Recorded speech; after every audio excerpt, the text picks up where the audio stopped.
She was still breathing. That was the only thing Caleb Marsh could confirm when he pulled back the wagon canvas and found her. Wrists bound with rope so tight the skin beneath had gone black. A paper pinned above her heart with 2 words written in a stranger's hand. Paid. Delivered. His name was at the bottom. His money. His signature. Forged clean. She opened her eyes, looked straight at him, and said the words that would change everything. You purchased me. So do whatever you came to do. I won't fight anymore. Caleb had never wanted to burn a man's world to the ground more than he did in that moment.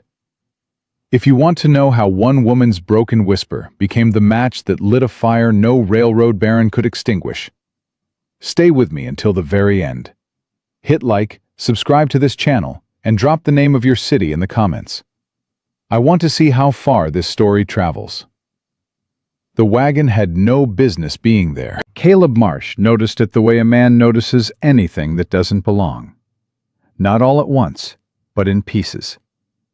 First the shape against the pale morning sky, sitting wrong at the edge of his eastern fence line.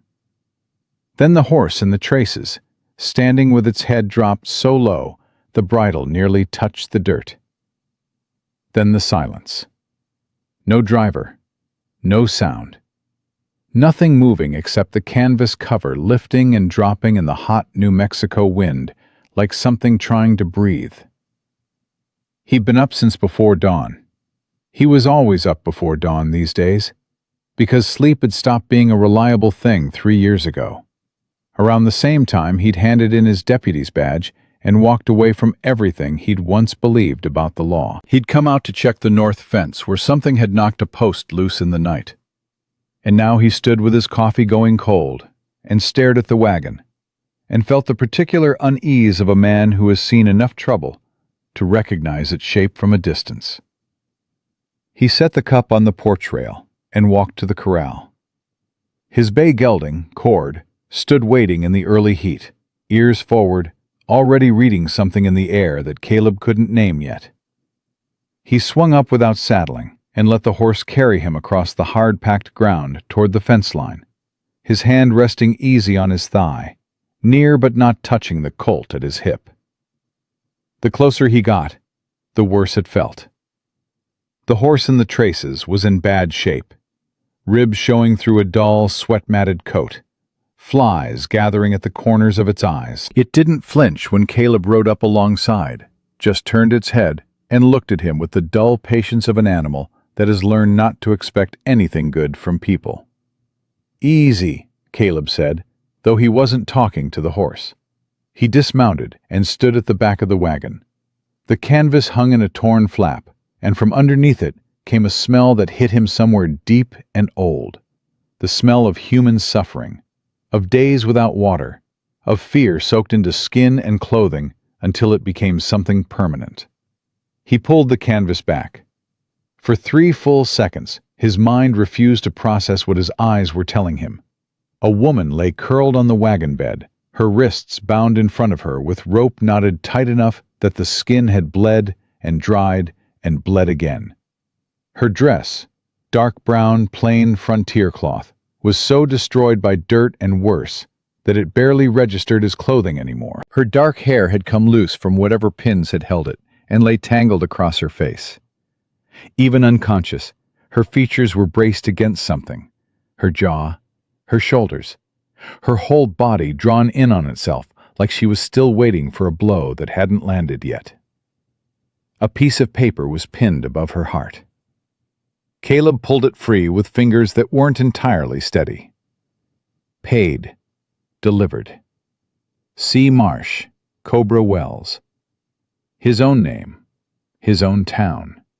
Written in a hand he had never seen before. He read it twice. Then he crouched down and pulled his knife from his belt and began to work at the ropes on her wrists. Careful, trying not to drag the blade across the wounds already there. The knots were professional. Someone who did this regularly, who knew the difference between a knot that holds and a knot that merely looks like it holds. The rope fell away. She woke up.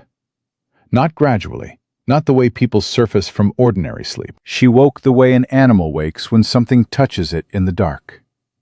All at once, her whole body pulling backward, her breath coming sharp and ragged, her eyes open and scanning and already calculating.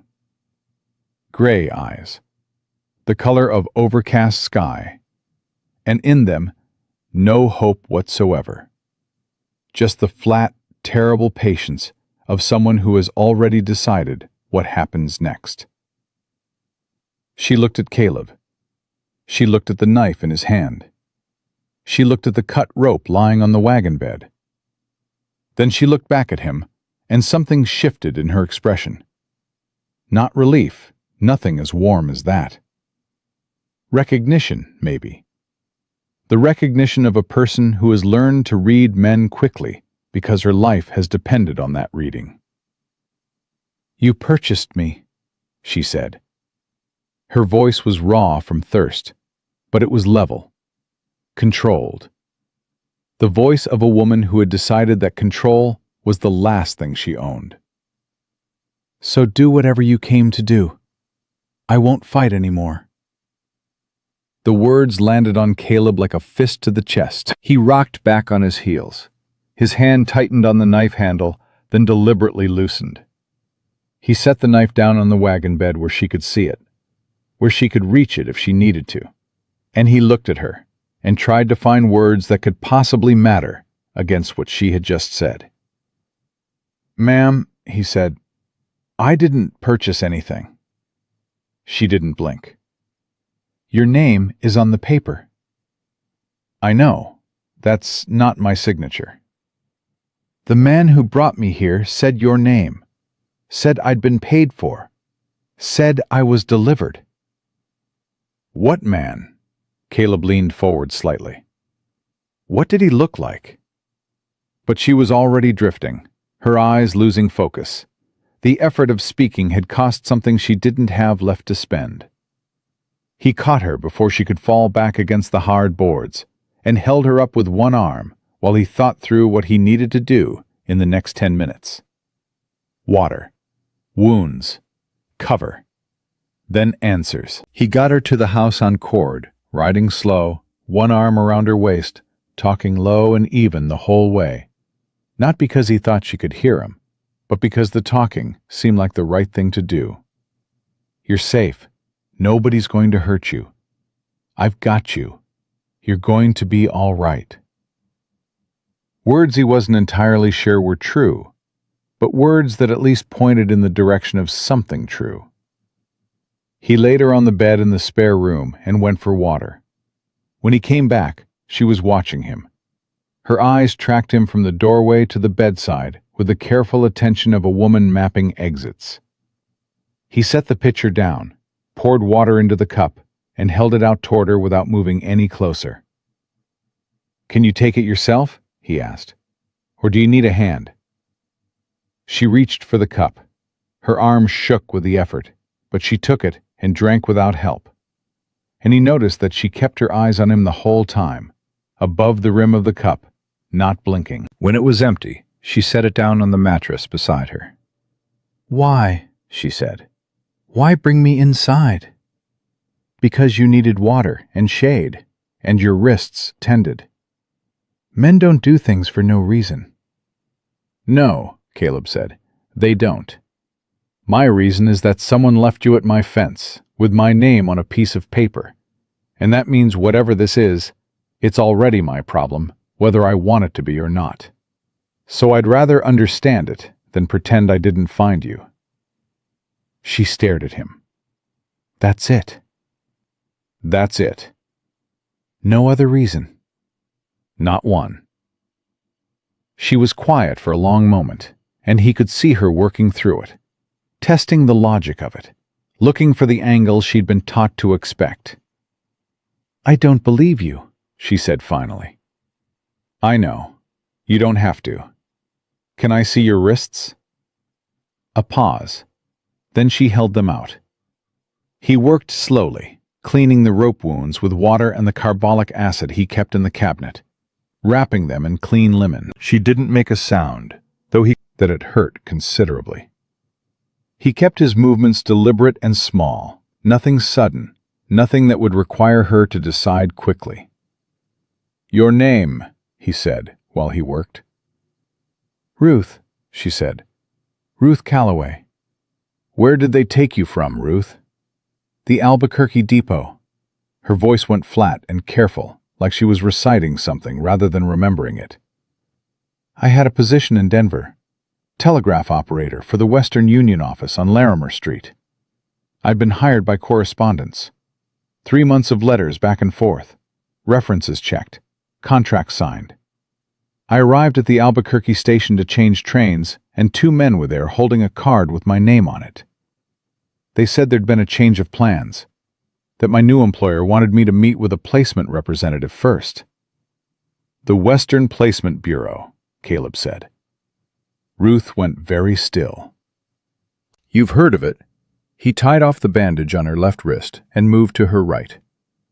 "I've heard the name, in connection with a man named Jerome Vance." "He's the one." Her voice didn't change, flat and controlled and terrible in its steadiness. "I never saw him, but the men who took me used that name. Said I'd been placed with a rancher outside Cobra Wells. Said it was a domestic position, cooking, housekeeping, legal and respectable." She paused. "The paper on my dress didn't say anything about cooking or housekeeping." "No," Caleb said. "It didn't." "How much?" He looked up at her. "The price," she said, "on the paper. How much did they charge for me?" "Ruth, tell me." $400. She closed her eyes, one breath in, one breath out. Then she opened them again, and they were exactly as level as before. And whatever she'd done with that information in the space between closing her eyes and opening them again, she'd done it alone, in private. And she was done with it. "That's more than 6 months of a telegraph operator's salary," she said. "I suppose that tells you something about what they expected in return." Caleb set down the bandage roll and looked at her directly. "Nobody in this house expects anything in return. Not one thing. You're going to eat something and rest. And then when you're ready, you're going to tell me everything you remember. After that, we figure out what comes next." "There isn't anything that comes next," Ruth said. "Men like Vance don't let their inventory walk away." The word inventory hit something in Caleb's chest that had been calcifying for 3 years, since the day a judge in Santa Fe ruled in favor of a railroad land claim against 40 families, and Agnes Corbin had stood up in that courtroom and said she would not accept it. And 6 weeks later, Agnes Corbin was dead, and the railroad had its land, and the judge was still on the bench. "No," he said, "they don't." He stood up, gathered his supplies. "You can bar the door from the inside. There's food in the kitchen whenever you want it. I'm going into Cobra Wells." "To do what?" "To find out how a man I've never met put my name on a bill of sale." Ruth was quiet for a moment. Then, "Be careful. If Vance has connections in this territory—" "He does." Caleb moved to the door. "That's why I'm going to start with someone I know before I go anywhere near anyone I don't." "Mr. Marsh." He turned back. Ruth Calloway was sitting upright on the edge of the bed, her bandaged wrists resting on her knees, her gray eyes fixed on him with an expression that was not trust. She was nowhere near trust, but something that was at least not entirely its opposite. Something cautious and watchful and raw. "I was a telegraph operator," she said. "I know Morse code. I know how to use a wire. If there's anything that skill is worth to you in whatever you're planning, I want it used. I don't want to sit in a room and wait while someone else fights my battle." "Noted," Caleb said. And he meant it. Dot Crane had run the Mineral House Hotel for 21 years, and she knew 2 things about men who came through her door in a hurry. They were either running from something or running toward something, and the smart money was usually on both at once. She looked at Caleb Marsh the moment he walked in and read him correctly inside of 5 seconds. "Coffee's hot," she said. "Talk while I pour." He talked. Dot listened with her arms folded and her expression doing nothing that would betray what she was thinking, which was considerable. When he finished, she set his cup down and said, "The Western Placement Bureau." "You know it." "I know enough." She pulled out a stool from behind the counter and sat down heavily, like the conversation had weight she needed to redistribute. "I've had 8 women come through this hotel in the past 2 years. Traveling through, they said. Meeting an employer, they said. Always a man with them who did all the talking. Always gone by morning." "Gone where?" "I don't know. I never knew." Her jaw tightened. "I told myself it was domestic placement. I told myself they were going to respectable positions. I told myself it wasn't my business." She looked at Caleb, and her eyes were direct and unsparing. "I was wrong to tell myself all of that." "Dot, who in this town is connected to Vance's railroad interests?" A pause. A long one. "Wade Pickett," she said finally, and the name cost her something. He could see it. "The sheriff. 7 years ago, his boy was sick. Fever that wouldn't break. He borrowed money he couldn't repay from a man who works for Vance's operation. He's been repaying it differently ever since." She picked up her coffee cup and set it down without drinking. "Wade's not a bad man, Caleb. He's a trapped one. There's a difference, though I understand if you don't currently have patience for that distinction." "What do I need to know about Vance himself?" "He comes through 4-5 times a year. Stays here, actually. Always the corner room on the 2nd floor. Always pays in cash. Always has dinner with Judge Alderman and at least 2 men from the Territorial Land Office. Charming as a Sunday sermon." She paused. "He has a wife in Denver. 2 daughters in a Boston school. He talks about them like a man who loves his family." Caleb absorbed this. "He's due back." 3 weeks, maybe 4. He runs to a schedule. Then I have 3 weeks. Dot leaned across the counter and dropped her voice to something that wasn't quite a whisper, but was pointed enough to function as one. "Caleb, whatever you're planning, if you go at Vance directly, without evidence, you'll vanish. Same as anyone else who's tried. He doesn't need to have you killed. He just needs to make a few telephone calls to the right offices in Santa Fe, and you'll find your land title disputed, your cattle impounded, and your credit gone. He does it through channels. That's the whole trick of him." She held his gaze. "You need something that channels can't make disappear." "I know." "The woman who was left at your place." "Her name is Ruth." "Ruth." Dot nodded slowly. "Is she willing to talk?" "She's willing to do considerably more than talk." Caleb stood up. "Don't mention any of this to anyone." "Caleb, I've been not mentioning things in this town for 20 years. She picked up his empty cup. "Go home. Take care of her. And when you're ready to do something about this, you come back to me before you go anywhere else. I've been watching Vance's operation work for 2 years, and I haven't been entirely idle." He stopped with his hand on the door. "What does that mean?" "It means," Dot said, setting the cup in the basin with the careful deliberateness of a woman who chooses every word, "that I'm not the only one who noticed something was wrong with those women passing through. And some of us have been writing things down." He rode back to the ranch with the heat of the afternoon pressing down on him, and his mind running through what Dot had told him about Wade Pickett, and what that meant for any attempt to use local law, and what Dot had implied about her own records, and what Ruth Calloway had said about wanting her skills used rather than being left to wait in a room. He found Ruth in the kitchen. She had moved from the spare room on her own and was sitting at the table with a glass of water, and a stillness about her that wasn't peace. It was more like a held breath, a coiled quality, the stillness of someone who is thinking very hard and very fast and doesn't want to show it. She looked up when he came through the door, and she didn't ask him how it went. She waited. He respected that. He pulled out the chair across from her and sat down. "Jerome Vance," he said, "runs an outfit called the Western Placement Bureau out of Santa Fe. Railroad man officially. Land acquisition, right-of-way contracts, territorial influence. The Placement Bureau runs underneath the railroad work like a shadow. Women answering advertisements for domestic positions, teaching posts, telegraph work. All legitimate on paper. All fraudulent in practice." "He sold me," Ruth said. It wasn't a question.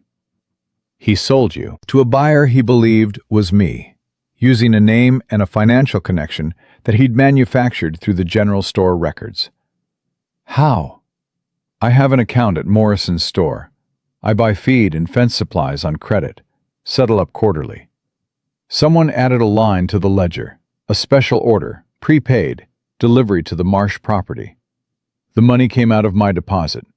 $400 drawn against my account 3 weeks ago by someone with a forged signature."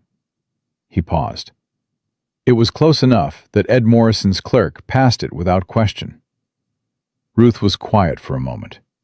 Then she said, "Why your name?" "I don't know yet. That question bothers me more than anything else. Vance knows this territory. He has contacts in the land office, the judiciary, the sheriff's department. If he wanted a reliable buyer in Cobra Wells, there were easier choices than a former deputy marshal who lives alone on a cattle operation and rarely comes to town." He leaned forward, both forearms on the table. "He used my name specifically. I want to know why." "Because you're isolated," Ruth said. "Because you live alone, and you don't have relationships in town that would give anyone reason to believe you if you tried to raise an alarm. Because a former lawman who resigned under circumstances nobody fully understands is the last person the territorial judge would take seriously against a respected railroad contractor." She held his gaze steadily. "He chose you because he thought you were the kind of man no one would listen to." The accuracy of it was like cold water. "That's right," Caleb said quietly. "He was wrong about one thing." Ruth's jaw set. "He didn't know about me."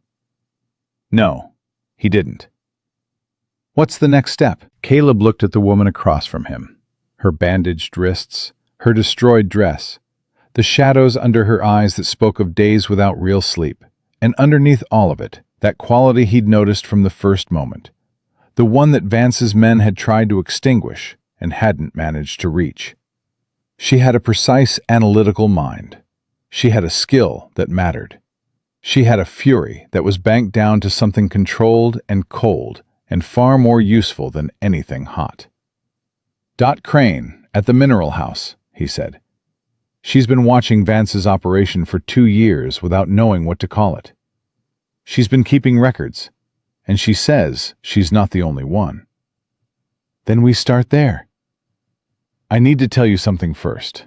He kept his voice level. "If Vance learns that you're here, that you're talking, that you didn't arrive at your intended destination in the condition he expected, he'll send men. He won't come himself. He never comes himself. But he'll send the kind of men who know how to make a situation resolve quietly." Ruth didn't flinch. "I understand." "Do you understand what I mean by quietly?" "Mr. Marsh," her voice was dry as the New Mexico hardpan outside, "I was kidnapped at a train station in broad daylight by men who counted on the fact that no one would interfere on behalf of a woman traveling alone. I understand exactly what you mean."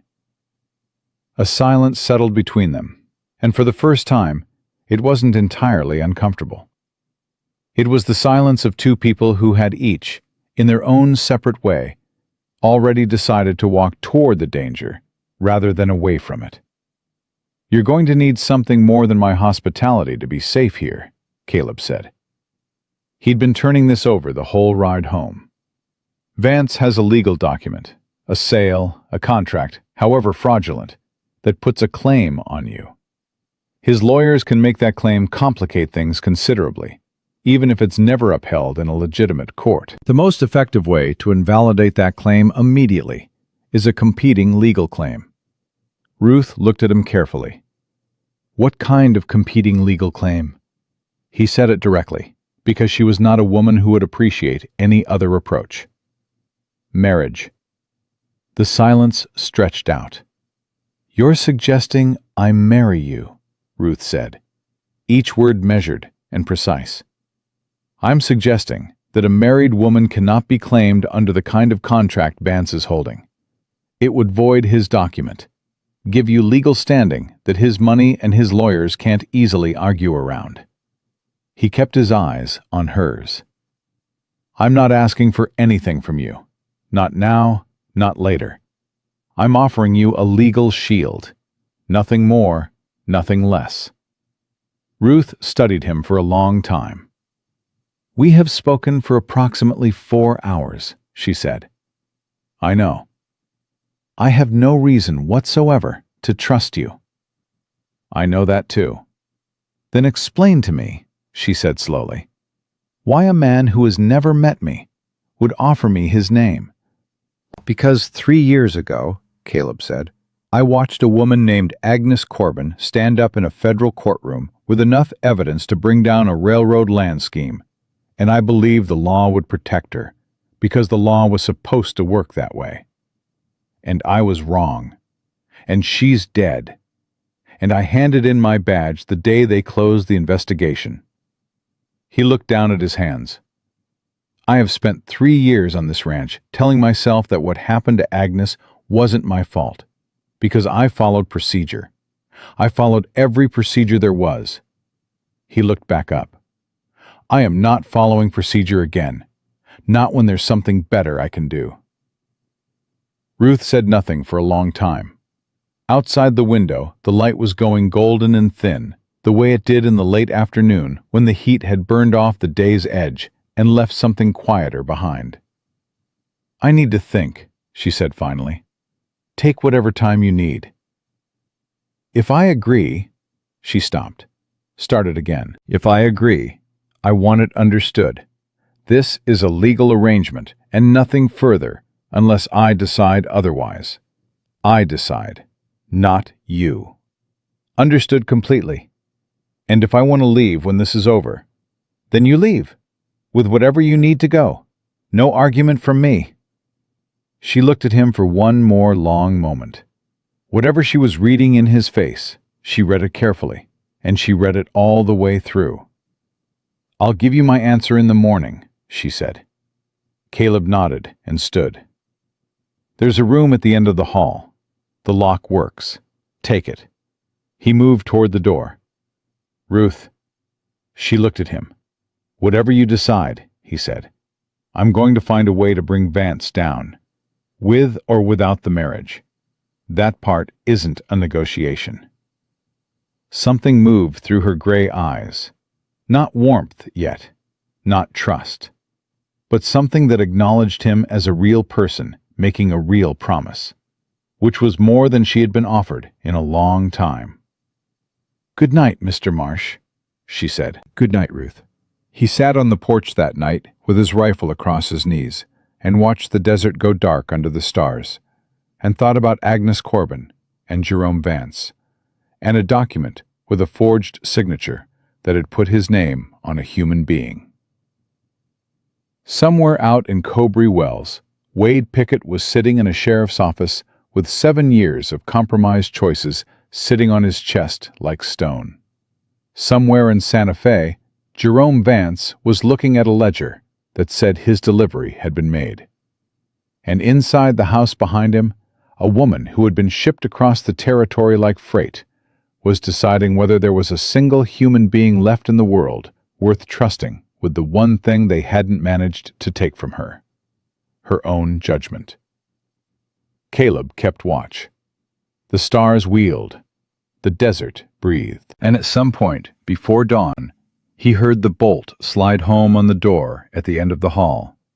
And he understood that Ruth Calloway was still deciding, and that the decision she made in the morning would set the shape of everything that came next. She gave him her answer before sunrise.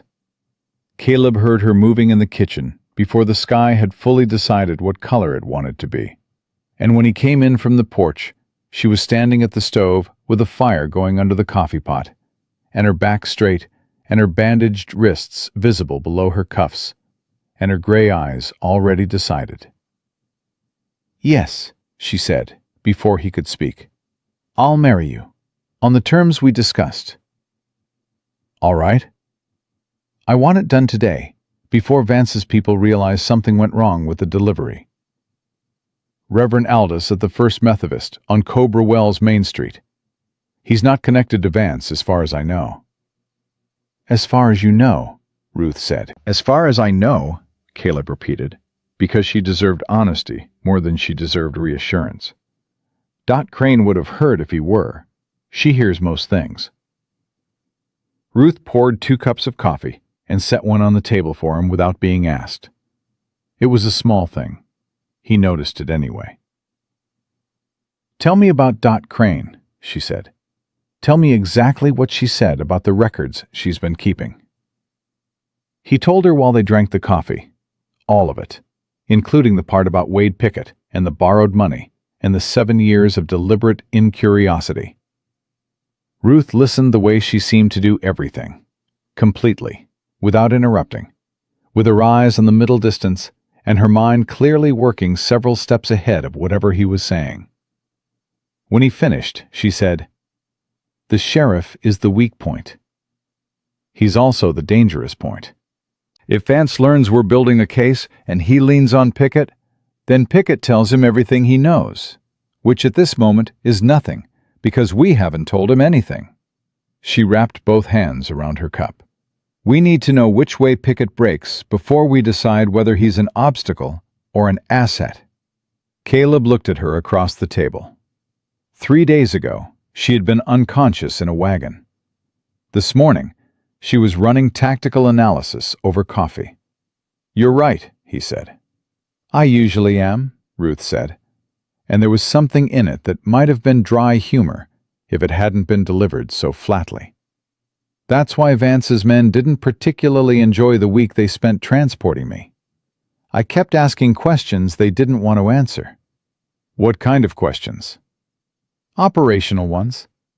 How many women passed through the Bureau annually? What the routing looked like? Which territories had the highest density of buyers?" She set her cup down. "I was gathering information while they thought I'd given up. People tell you things when they think you're broken." The weight of that settled on Caleb like something physical. "Ruth." "Don't," she said, not unkindly, just firmly. "I don't need sympathy for what I did to survive. I need you to understand that I am not simply a witness. I have information inside my head that is worth considerably more than a signed statement about what happened to me personally. I know the shape of Vance's operation from the inside. The routes, the timing, the language they used among themselves." Her eyes met his directly. "That is what we are going to use." They rode into Cowboy Wells an hour later, side by side, and Caleb watched the town read them as they came down the main street.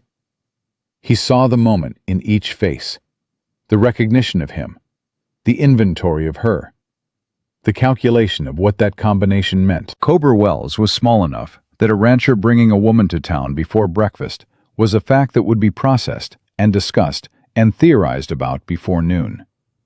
He didn't care. That was, in a certain sense, the point. Reverend Aldous was a small man with enormous eyebrows and the permanent expression of someone who had heard every variety of human complication and had learned not to let any of it alter his fundamental commitment to proceeding.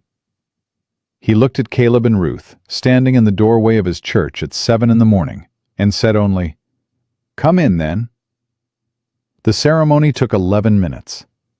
Dot Crane served as witness, having appeared at the church door approximately 90 seconds after they arrived, which told Caleb that Dot had eyes on the main street at all hours, and had simply materialized when the situation called for it. She stood beside Ruth with her arms folded and her face expressing nothing except a solid, implacable endorsement of the proceedings. When it was done, Reverend Aldous signed the certificate and handed it to Caleb and said, "I won't ask questions I can see you won't answer, but I'll pray for both of you." He paused. "And I'll pray rather specifically for whatever trouble is behind those eyes, young lady, that it resolves in your favor." Ruth looked at him for a moment. "Thank you, Reverend," she said. "That's the first genuinely kind thing anyone has said to me in several weeks." They left the church and stood on the steps in the morning heat, the three of them, and Dot looked at the certificate in Caleb's hand and said, "Good. Now come to the hotel. There are things I need to show you, and things you need to hear, and I'd rather do it somewhere I can control the exits." Dot's office at the back of the mineral house was a small room that smelled of ledger paper and strong tea, and something else underneath that Caleb eventually identified as the particular smell of a place where serious thinking had been done over a long period of time. There was a desk buried in papers, and a cabinet against one wall, and a window overlooking the alley that had the advantage of showing anyone approaching from behind. Dot locked the door. Then she opened the cabinet and took out a box, a plain wooden box, the kind used for storing receipts or invoices, and set it on the desk between them and lifted the lid. Inside were papers, dozens of them, hotel registers with names circled in pencil, dates, descriptions written in Dot's small, precise hand, copies of pages from a ledger that Caleb recognized as the format used by Morrison's General Store. 2 letters, unopened, with a Santa Fe return address. 8 women through this hotel in 2 years, Dot said. I wrote down every name they gave, which were almost certainly not their real names. I wrote down the descriptions of the men with them. I wrote down dates and times and the direction they left in. She pointed to the ledger pages. Ed Morrison's clerk is my nephew. He doesn't know what he copied or why I asked him to. But he made these for me 6 months ago when I started to think something wasn't right with certain entries. Ruth leaned forward and picked up one of the ledger pages. Her eyes moved across it quickly, the eyes of someone trained to read dense columns of information. These are purchase records, she said. Special orders, prepaid deliveries. She looked up. The same format as the entry for Caleb. Yes, Dot said. 7 entries over 14 months. Different names, different destinations. She paused. Same handwriting on the special order lines. Different from the clerk's. Someone with access to the ledger who wasn't the clerk, Caleb said. Vance's man in Cowboy Wells, Ruth said. She set the paper down. He has someone local who's been adding these lines. Someone with regular access to Morrison's store. Ed's clerk wouldn't have noticed a familiar face, Dot said. He trusts people he recognizes. It's a quality that served him poorly in this situation. Who has that kind of regular access? Caleb said. Dot looked at him steadily. 3 people. Ed himself, which I will not believe. His delivery manager, a man named Cook, who's been with him 12 years. And one other. She stopped. Dot? Wade Pickett does Ed's quarterly account review, Dot said. Has done it for years. Helps Ed keep his books balanced, he says. Civic service. Her jaw tightened. He would have had access to that ledger 4 times a year for 7 years.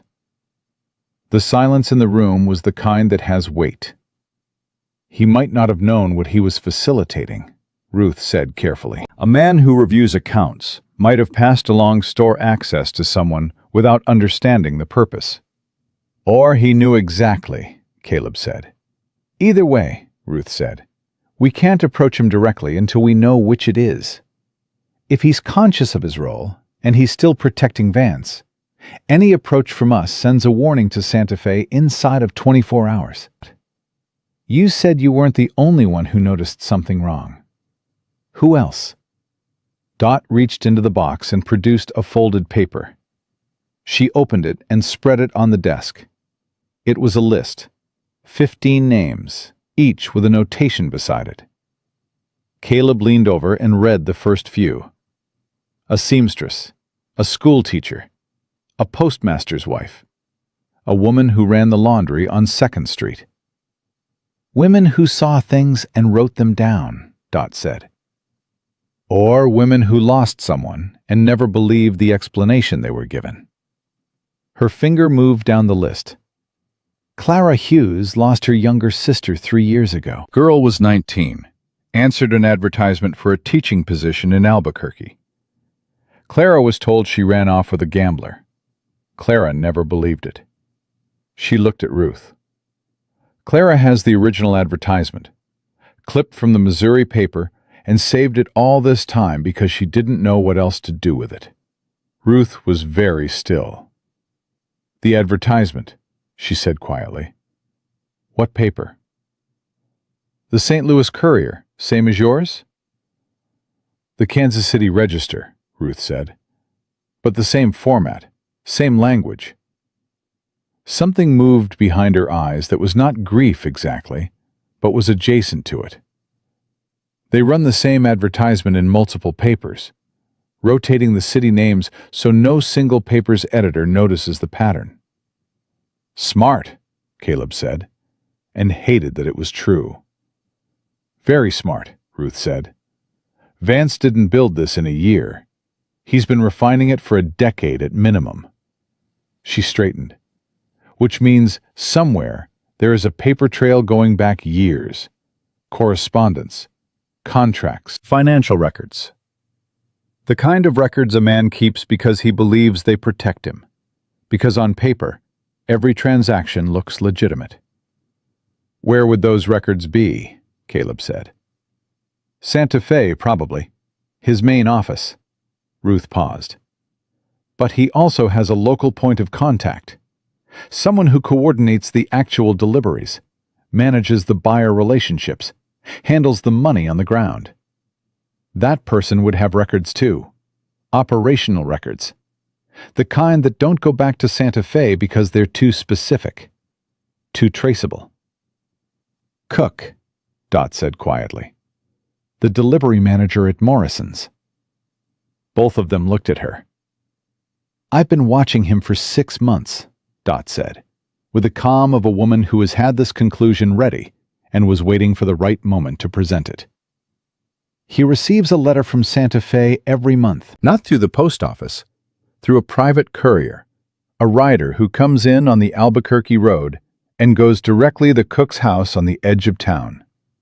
He burns them, but he keeps a ledger of his own. I've seen him writing in it. You've been in his house?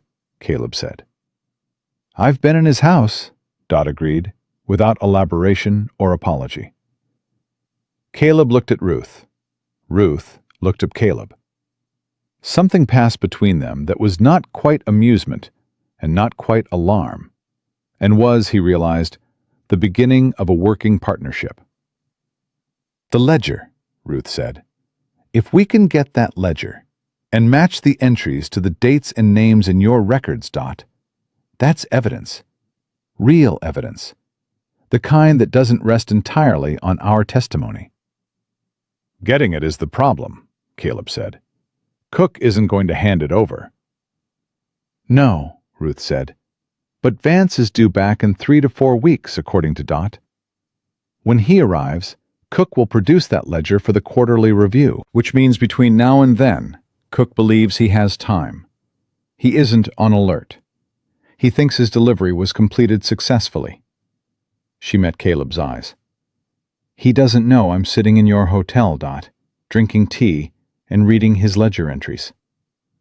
He doesn't know yet, Caleb said. Then we move before he finds out. Ruth turned back to Dot. The women on your list, the ones who lost someone, who kept records, who noticed things and wrote them down. Can you bring them together quietly? Not in a group. That attracts attention. One at a time, here or somewhere private. I need to hear every story. Collect every piece of paper they kept. Build a complete picture of what Vance has been doing in this territory. I can do that, Dot said. I've been doing the social management of this town for 20 years. I know how to have 5 conversations in a day without anyone thinking they're connected. Good. Ruth stood up. Then that starts today. She looked at Caleb. And you need to find out which way Wade Pickett breaks. How do you suggest I do that? Tell him part of the truth, Ruth said. Not all of it. Enough to see what he does with it. If he goes to Vance, we'll know within 48 hours because Vance will move sooner than expected. If he doesn't, she paused. If he doesn't, then maybe there's something left in Wade Pickett that's been waiting for a reason. Caleb found Pickett at his desk in the sheriff's office at 10 in the morning, working through paperwork with the expression of a man who has taught himself to concentrate on small tasks as a way of not thinking about large ones. He looked up when Caleb walked in, and something shifted in his face. Not guilt, not quite, but the particular alertness of a man who has been waiting for a specific conversation and is not sure whether this is it. Caleb, he said, haven't seen you in a while. Wade. Caleb took the chair across from the desk without being invited. I need to talk to you about the Western Placement Bureau. Every muscle in Wade Pickett's body went still. It was the stillness of a man who has just heard the name of the thing he has been not hearing for 7 years. Not surprise. He knew the name. The stillness was something more complicated than surprise. It was the stillness of a man who is rapidly calculating how much the person across from him already knows. Don't know what that is, Pickett said. Yes, you do. Caleb kept his voice even. No accusation in it. Not yet. A woman was delivered to my property 4 days ago, Wade. Bound. Half-starved. A document pinned to her with my name on it saying she'd been paid for and delivered. He watched Pickett's face. My name. My money. My forged signature. Someone has been using Morrison's store ledger to construct fraudulent purchase records, and someone with regular access to that ledger has been facilitating it. Pickett said nothing. I'm not here to accuse you of anything, Caleb said. I'm here because I think you've been in a bad position for a long time, and I think some part of you has known for a long time that it was going to land somewhere like this. And I think you need to decide right now what kind of man you are when it finally does. The silence in the office stretched out long enough to become its own kind of answer. Then Pickett said, very quietly, The woman. Is she all right? She's alive, Caleb said. She's safe.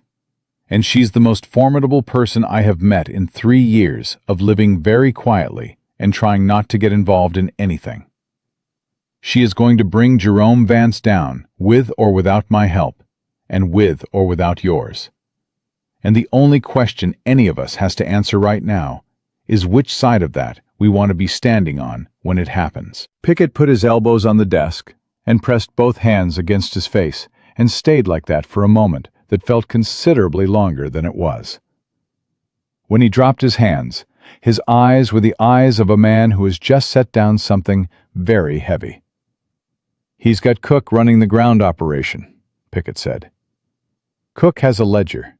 He keeps it at his house, under the floorboard beside the back door. I've never seen inside it, but I know it's there because Vance asked me once, 3 years ago, if I could keep it here in the office. I told him I couldn't. He paused. That's the only time I ever told him no. That took something, Caleb said. Not enough.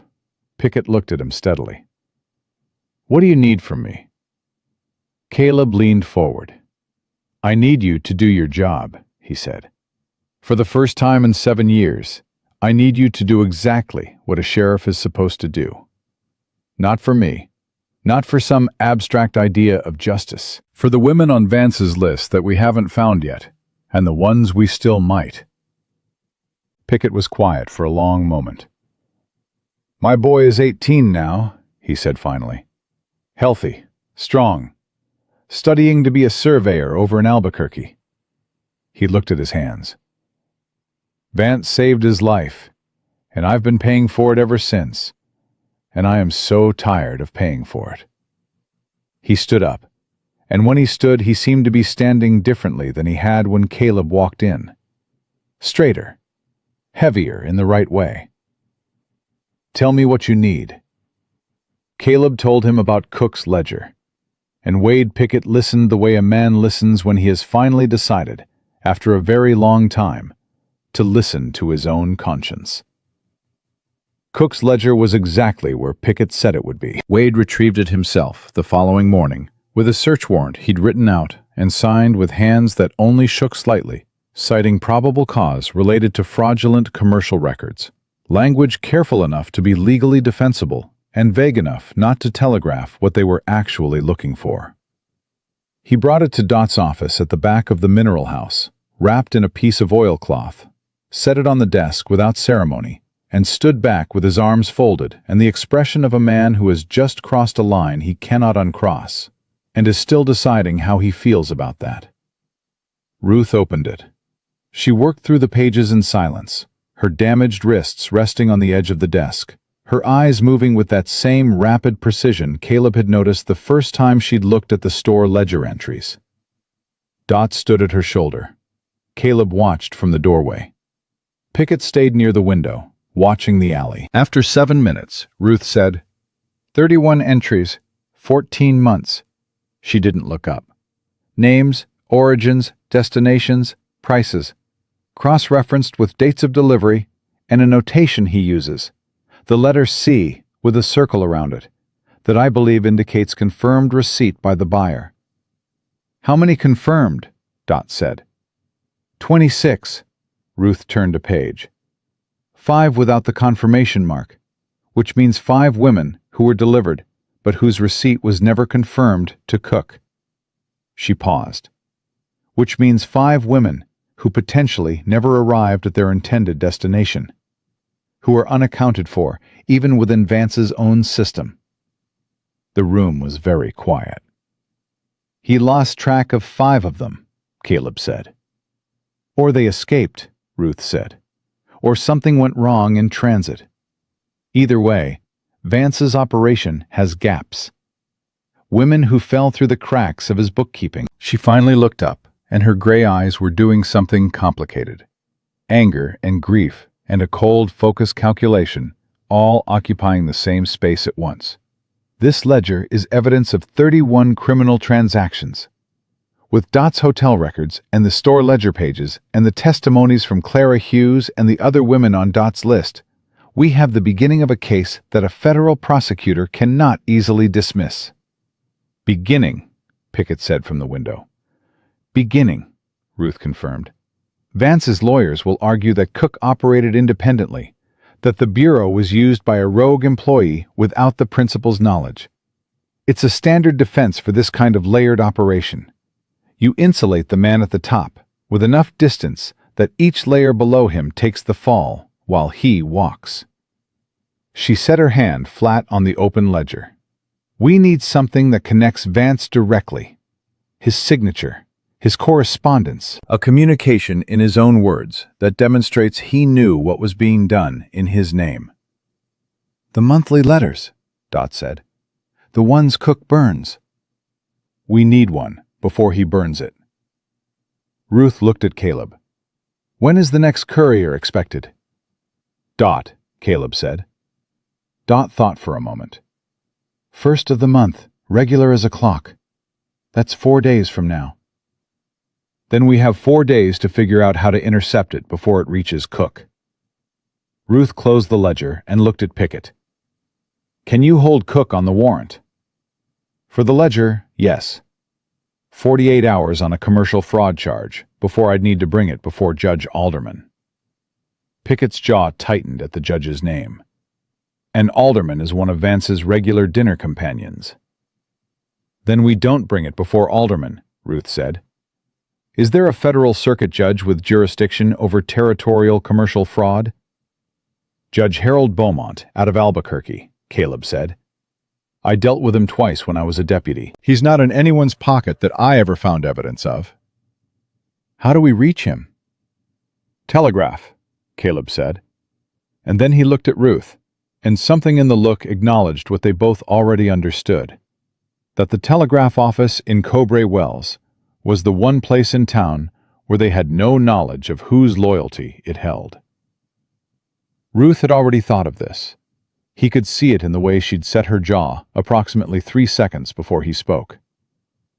I'll go myself, she said. I'm a certified Western Union operator. If the Cowboy Wells office uses standard equipment, I can send the message directly without going through the local operator. I know the routing codes for the Albuquerque circuit. Pickett turned from the window. You can do that. I could do it in my sleep, Ruth said, without any inflection that suggested she was exaggerating. Caleb looked at her. If Vance has someone watching the telegraph office, then we make sure they're watching something else when I go in. She looked at Dot. How many people on your list are willing to be visible on short notice? Dot allowed herself something that was almost a smile. All of them. The plan they built over the next 2 hours was not elegant. It was the kind of plan that gets built when the people building it have limited resources and considerable necessity, and the specific type of creative problem-solving that comes from having nothing left to lose by trying. Clara Hughes and 4 other women from Dot's list would create a visible gathering on the main street. A charitable committee meeting, ostensibly. The kind of respectable public assembly that happened regularly in small Western towns, and attracted attention precisely because it was entirely unremarkable. Under cover of that distraction, Ruth would enter the telegraph office through the back door, using a key that Dot had held for 12 years in her capacity as the informal keeper of every spare key in Cowboy Wells, and she would send the message to Judge Beaumont directly. Cook they would take that evening. Pickett would serve the warrant personally, with Caleb present as a civilian witness, before Cook had any reason to expect his operation had been compromised. What none of them planned for was that Cook had already been told. They found his house empty. The ledger had come from under the floorboard, but whoever had warned him had done it fast enough that he'd left without taking anything else. His clothes were still in the wardrobe, his breakfast dishes still on the table, the back door standing open onto the alley behind. He had perhaps 2 hours on them, perhaps less. Pickett stood in the empty kitchen and said, very quietly, one word that Caleb had never heard him use before in all the years he'd known him. Someone talked, Caleb said. Or someone saw me pull the warrant and put it together. Pickett turned around, and his face had gone the color of old ash. Alderman. He was in the courthouse this morning when I was writing it up. I didn't think... It was a standard commercial warrant. There was no reason. Is Alderman connected to Vance directly or through intermediaries? Ruth said. She had come with them, overriding Caleb's objection with the simple observation that she had as much right to be present for the consequences of their plan as anyone, and that objecting to her presence was the kind of protective instinct she had specifically told him she would not accept. Directly, Pickett said. Dinner, cards, correspondence. Alderman has been on the railroad social circuit for 15 years. Then Alderman recognized the connection the moment he saw Cook's name on a warrant and sent word. Ruth was already thinking through the next step. Caleb could see it in her face. The rapid, relentless processing of a mind that had learned in the hardest possible circumstances to adapt quickly. It means Vance knows something is wrong. He may move his timeline up. If he was planning to arrive in 3 to 4 weeks, he may now arrive sooner. Or he may send men ahead. How many men does Vance typically travel with? Caleb asked Dot. 4, when he comes to stay at the hotel. Sometimes 6. Dot's voice was steady, but her hands, he noticed, were pressed flat against the sides of her skirt, in the way people press against things when they need something solid. He presents them as business associates and security staff. They sit in the saloon and play cards, and they are very polite, and they make everyone in town feel faintly afraid without ever doing anything specific to justify that feeling. "We need that message to Beaumont sent today," Ruth said. "Right now, before Vance can get word to whoever manages the telegraph lines between here and Albuquerque." She looked at Caleb. "The distraction plan still works. The timing is just more urgent." Clara Hughes turned out to be a woman of approximately 50, with a permanent grief behind her eyes that she had clearly learned to carry without showing. And when Dot explained what they needed and why, Clara said only, "Tell me where to stand and when." She gathered the other 4 women from Dot's list in under an hour, which told Caleb something about the speed at which women in small towns can organize when they have finally been given a reason. The 5 of them positioned themselves on the main street in front of the dry goods store at 2 in the afternoon, engaged in what appeared to be an animated discussion about the organization of a harvest social. They were loud enough to be noticed, and respectable enough not to be questioned.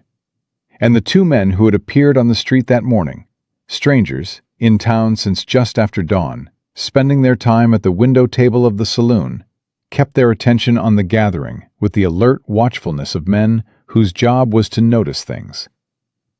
Ruth went in the back of the telegraph office. She was inside for 11 minutes. Caleb stood in the alley behind the building and counted the minutes against his pulse, and did not look at the back door, because looking at it would not help anything.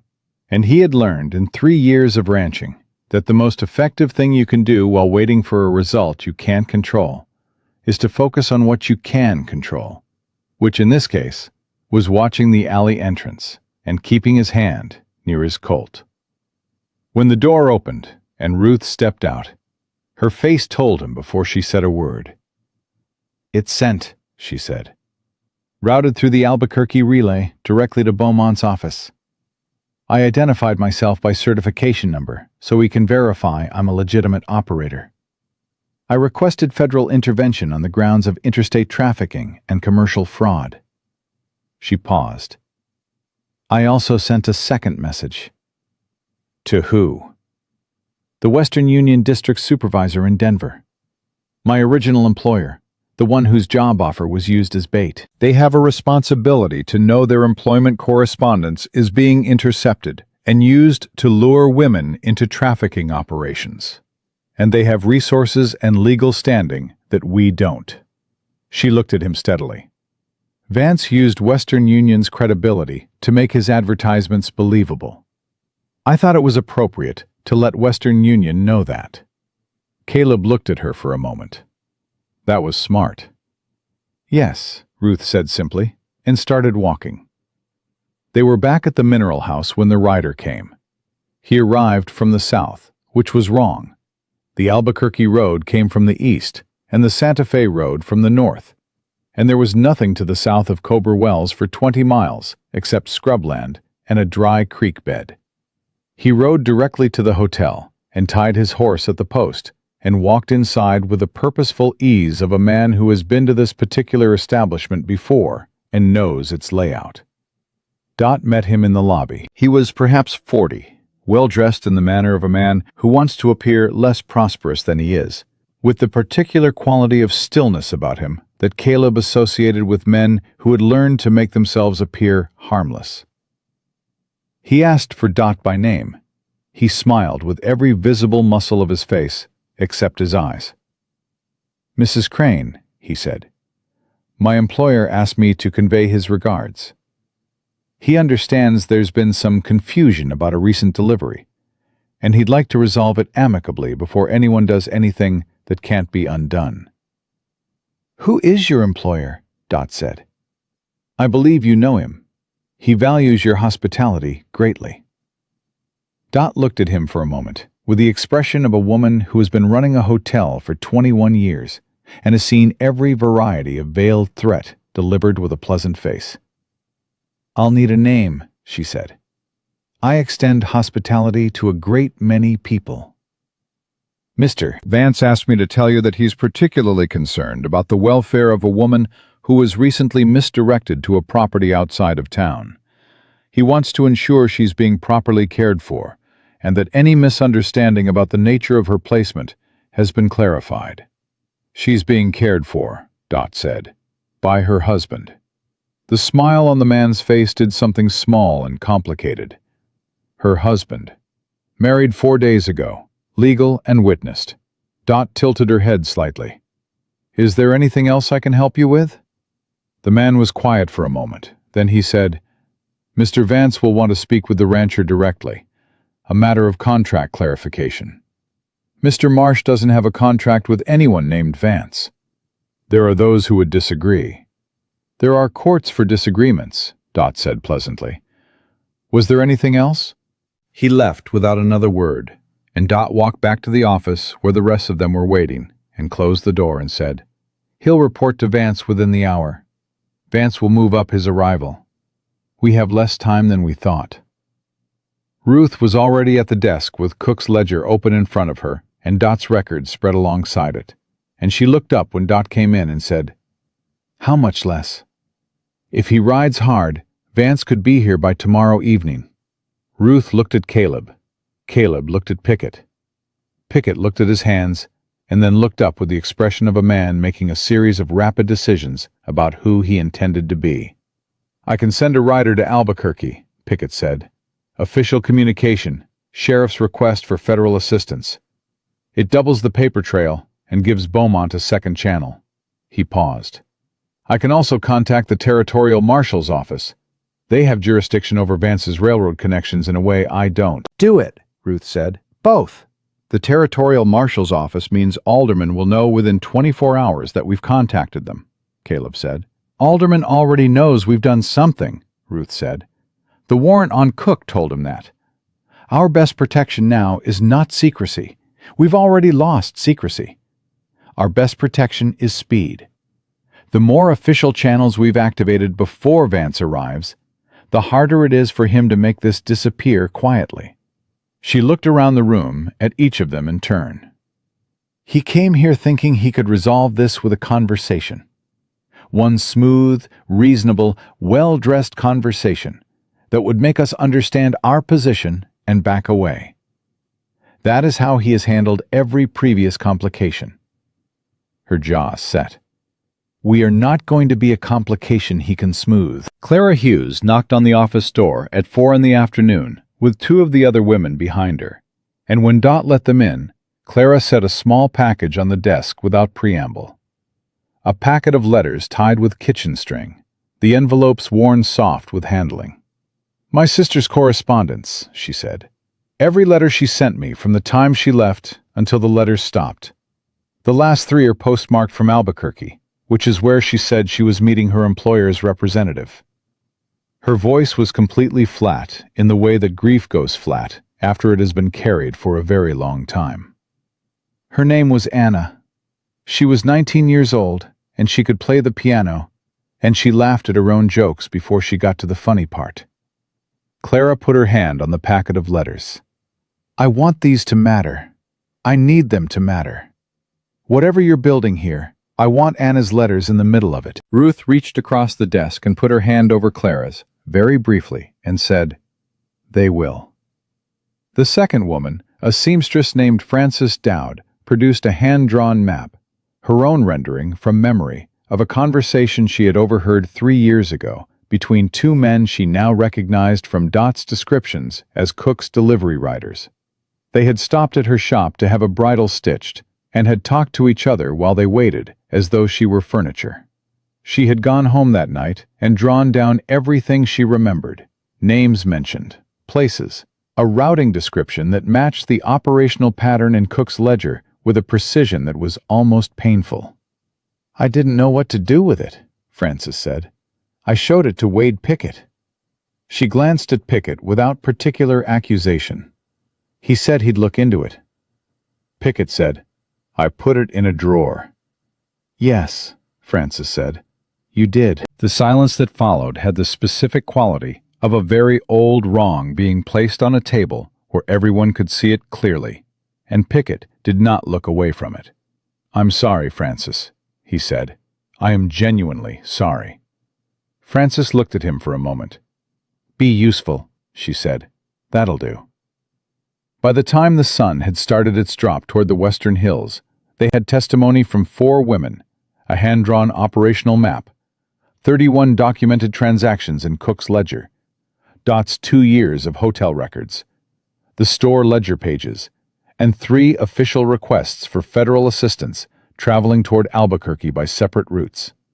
Ruth had organized it all into a sequence that built from documentary evidence to eyewitness account to operational detail. The kind of layered evidentiary structure that she explained had been standard in the commercial fraud cases her father had documented in his newspaper before the railroad had taken it from him. "You've done this before," Caleb said when the others had left, and it was just the 2 of them in Dot's office in the gathering dark.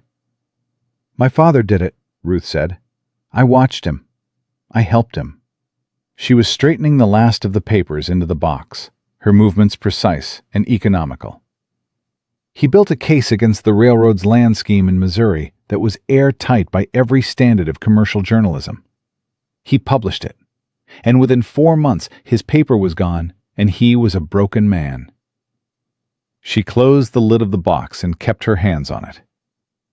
"The difference between what he did and what we're doing is that we are building this for a federal court and not a newspaper. A court can compel testimony. A court can issue warrants. A court can put Jerome Vance in a cell." "If Beaumont responds in time," Caleb said. "He'll respond." Ruth looked up at him, and there was something in her gray eyes that was not quite certainty. She was too honest for false certainty, but was the nearest thing to it that reality would allow. "My message told him enough, and the Western Union supervisor in Denver will apply pressure from a completely different direction the moment he understands what his company's correspondence has been used for." She paused. "Vance has spent years making himself untouchable by controlling the local channels. He has never had to contend with all of the channels activating at once." "Until now," Caleb said. "Until now." She held his gaze. "Tomorrow is going to be very difficult." "I know." "Vance will come in person.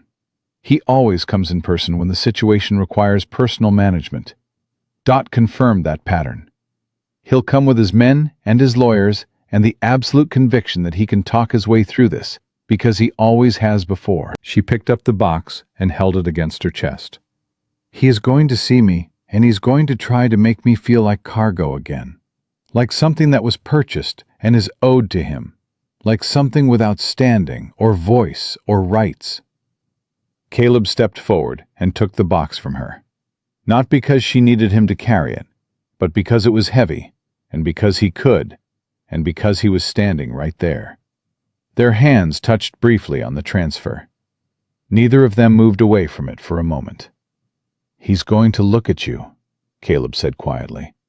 "And he's going to see a witness who has already set his entire operation in front of a federal judge. Whatever he thinks he sees, that's what's actually there." Ruth was quiet for a moment. "You should know something," she said. "I am not a woman who is going to need you to fight this for her. I was not brought up to need that, and I would not accept it if I were." "I know," Caleb said. "But—" She stopped, started again, the way she did when a thought needed more care than usual. "But I have been completely alone for the past several weeks, in a way that I am not able to adequately describe. And the experience of not being alone, the experience of people choosing to stand in the same direction I'm standing, is something I did not expect to feel again this soon." She looked at him steadily. "I want you to know that I recognize what you've done, and what Dot has done, and what Pickett is doing, and what Clara and Francis and all of them are doing. I want you to know that I am not taking any of it for granted." Caleb looked at the woman in front of him, her ruined dress and her bandaged wrists, and her precise, relentless mind, and the thing underneath all of it that Vance's men had spent days trying to extinguish and had never come close to touching. "Get some rest," he said. "Tomorrow we're going to need everything we have." Ruth nodded once, turned toward the door, stopped with her hand on the frame, and said, without turning back, "Caleb, for what it's worth, I think I chose correctly. This morning, in the church."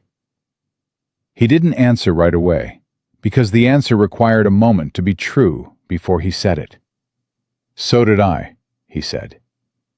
She left, and Caleb stood in Dot's office, in the dark, with a box full of evidence, and the particular feeling of a man standing at the edge of a thing that is about to break open.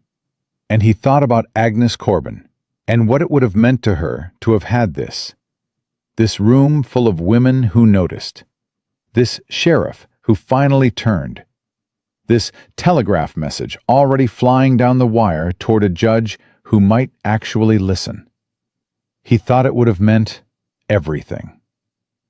Outside, the night settled over Cowboy Wells with the specific desert silence that descends when the wind drops and the animals go still, and the whole landscape seems to hold its breath. Somewhere on the road south of town, a man named Jerome Vance was riding north with his lawyers and his certainty, and no idea what was waiting for him. And in a room at the end of Dot Crane's hall, Ruth Calloway was not sleeping. She was working. He could see the light under her door, building the testimony she would give, arranging the sequence of it in her mind with the same precision she had used to build everything else, preparing for the moment when she would stand in front of the man who had treated her like freight and say, clearly and on the record, exactly what he had done. Vance arrived at noon. Caleb knew he was coming 20 minutes before he rode in, because Dot's network worked faster than any telegraph line in the territory. A word from the woman who ran the laundry, to the woman who kept the boarding house on 2nd Street, to Dot herself, who appeared in the doorway of the Mineral House office where Caleb and Ruth were reviewing the evidence sequence, and said simply, 6 riders, South Road, 20 minutes out. Vance is with them. Ruth set down the paper she was holding, picked up the next one, kept working. "Ruth," Caleb said, "I heard her." She didn't look up. "I need 2 more minutes with this sequence." He gave her the 2 minutes. He stood at the window and watched the south end of the main street and thought about Jerome Vance riding toward a town he had managed for years through the simple mechanism of being the most powerful thing in it. And he thought about what it would look like on Vance's face when he discovered that the mechanism had stopped working. Ruth set the last paper down, aligned it with the others, and closed the box. "All right," she said. Pickett was already on the main street when they came out of the hotel.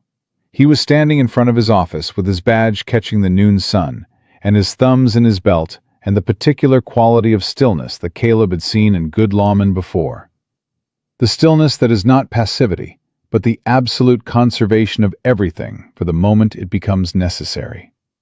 He had sent his deputy to Albuquerque at first light, with the official request for the territorial marshal.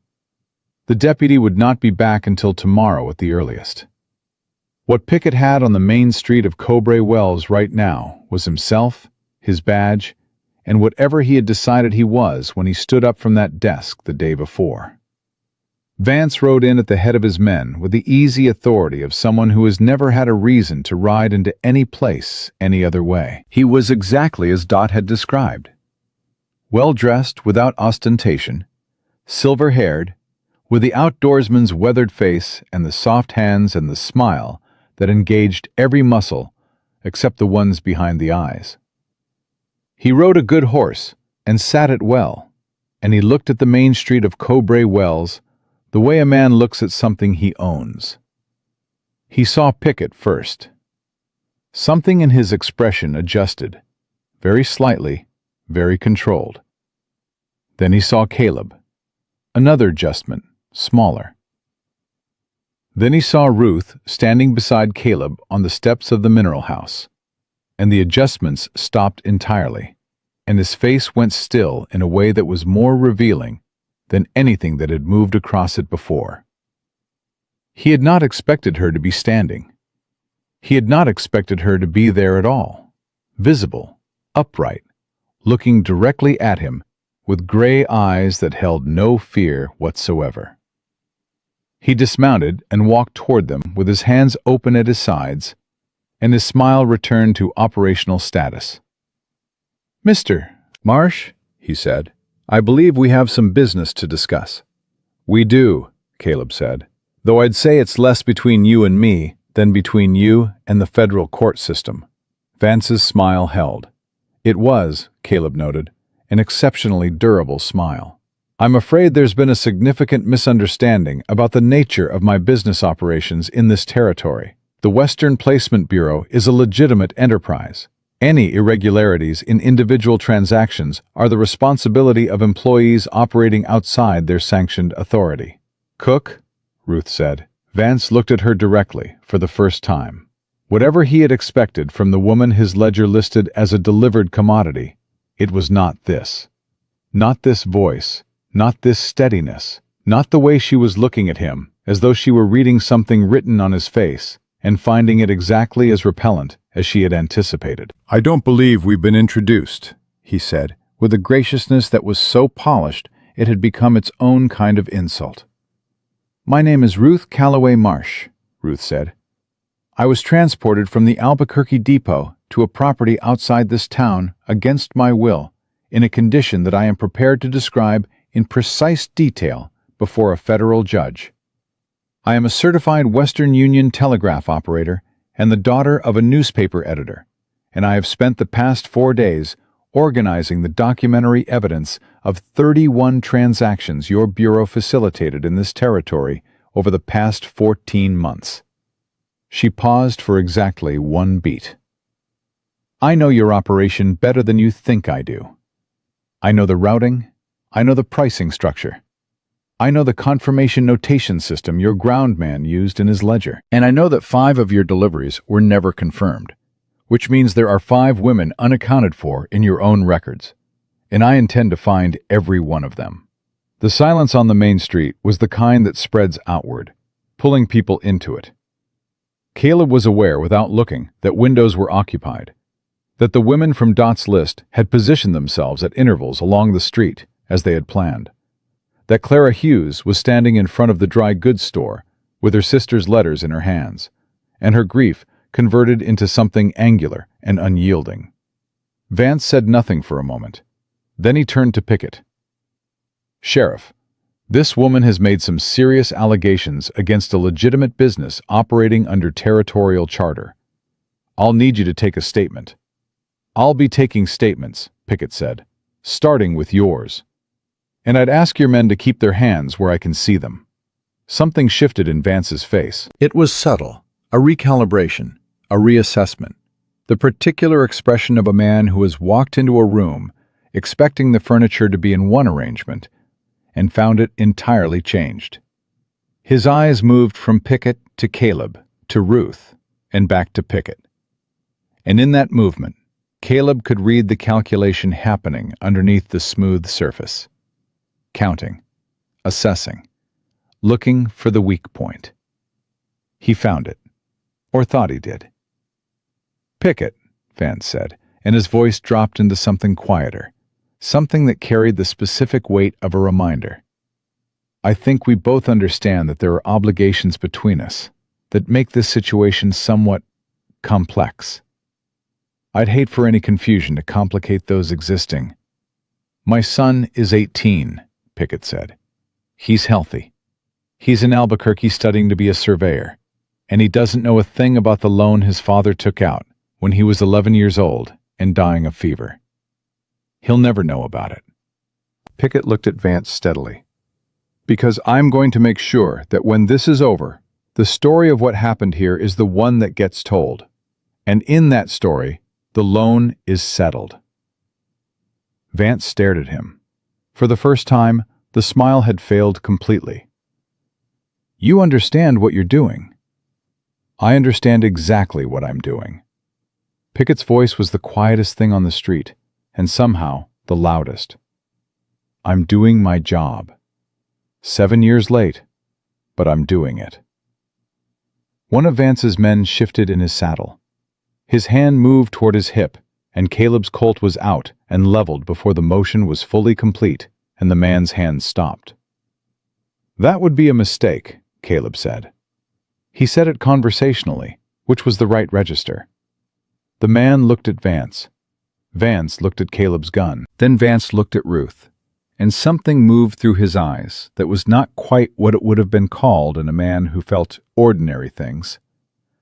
It was closer to the expression of someone revising an entire strategic framework in real time, recognizing that the ground had shifted so fundamentally that his previous plan was not merely inadequate, but irrelevant. "You've sent for federal authorities," he said to Ruth. "Yesterday," she said. "The ledger?" "Yes." "The store records?" "Those too." He was quiet for a moment. His men were very still on their horses. Behind Vance, Caleb could see Dot Crane standing in the doorway of the mineral house with her arms folded. And beside her, Frances Dowd. And further down the street, 3 other women from the list. All of them visible and still, and watching with the concentrated attention of people who have waited a long time for a thing to finally be seen. "I have lawyers," Vance said. "In Santa Fe and Tucson and Denver." What you think you have and what will survive contact with my legal representation are 2 very different quantities. "Maybe," Ruth said. "But you should know something about lawyers, Mr. Vance. They work for whoever pays them, and they work best when the case is winnable.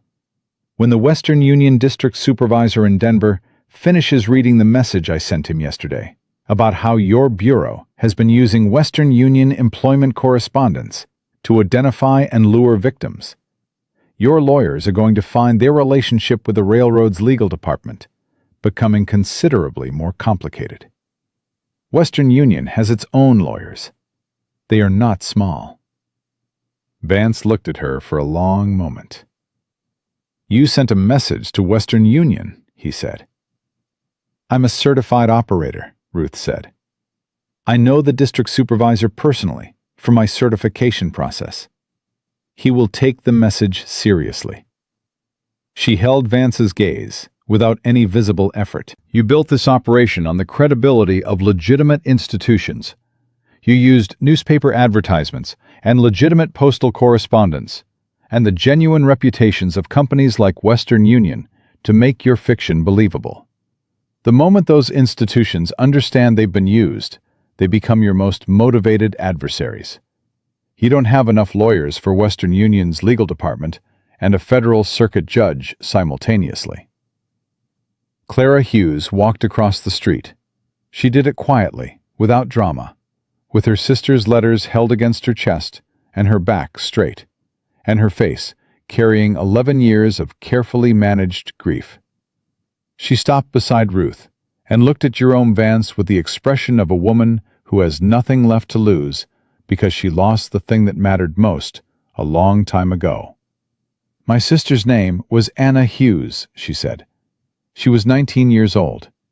She answered one of your advertisements in the St. Louis Courier in the spring of 1871. She wrote me letters from the road that stopped in Albuquerque. I have kept every one of them." She held up the packet. "Her handwriting is on these envelopes, postmarked and dated. The last one says she is meeting a representative of her new employer, and she is a little nervous, but mostly excited." Clara's voice did not shake. It was remarkable how completely it did not shake. "I would like to know what happened to my sister. I would like to know it in a courtroom, on the record, with a judge present. And I would like you to answer that question under oath." Vance said nothing. Frances Dowd stepped forward from the doorway.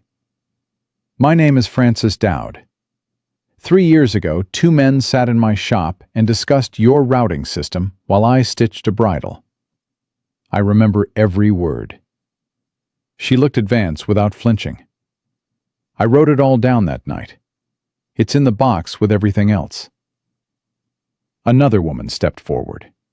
Then another, each one with a name, a connection, a piece of the picture. Each one looking at Vance with the specific expression of someone who has been waiting in silence for years and has finally been told that their silence is no longer required.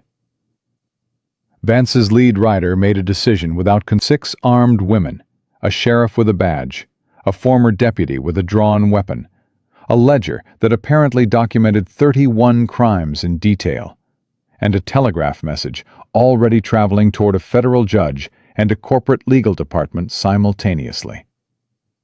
He nudged his horse sideways and said quietly to the man beside him, "I'm not dying for a land contractor." The man beside him said nothing. He moved his horse in the same direction. It was, Caleb recognized, the specific moment when the balance shifts, not loudly, not with a single dramatic action, but with the quiet defection of men who have calculated their personal risk and found it no longer proportionate to their loyalty. Vance saw it too. He turned and looked at his riders and understood what their position meant. His face went through several things rapidly, and then it went still in a way that was different from all the previous stillnesses. Not the controlled stillness of a man managing his performance, but the genuine stillness of a man confronting something he cannot manage. "What do you want?" he said. He said it to Ruth, not to Caleb, not to Pickett. To Ruth, which was the first honest thing he had done since riding into Cowboy Wells. "I want you in front of a federal judge answering questions about 31 women," Ruth said. "I want Anna Hughes found, and the other 4 women your ledger doesn't account for. I want the Western Placement Bureau dismantled and its records made available to every law enforcement office in every territory where it operated." She paused.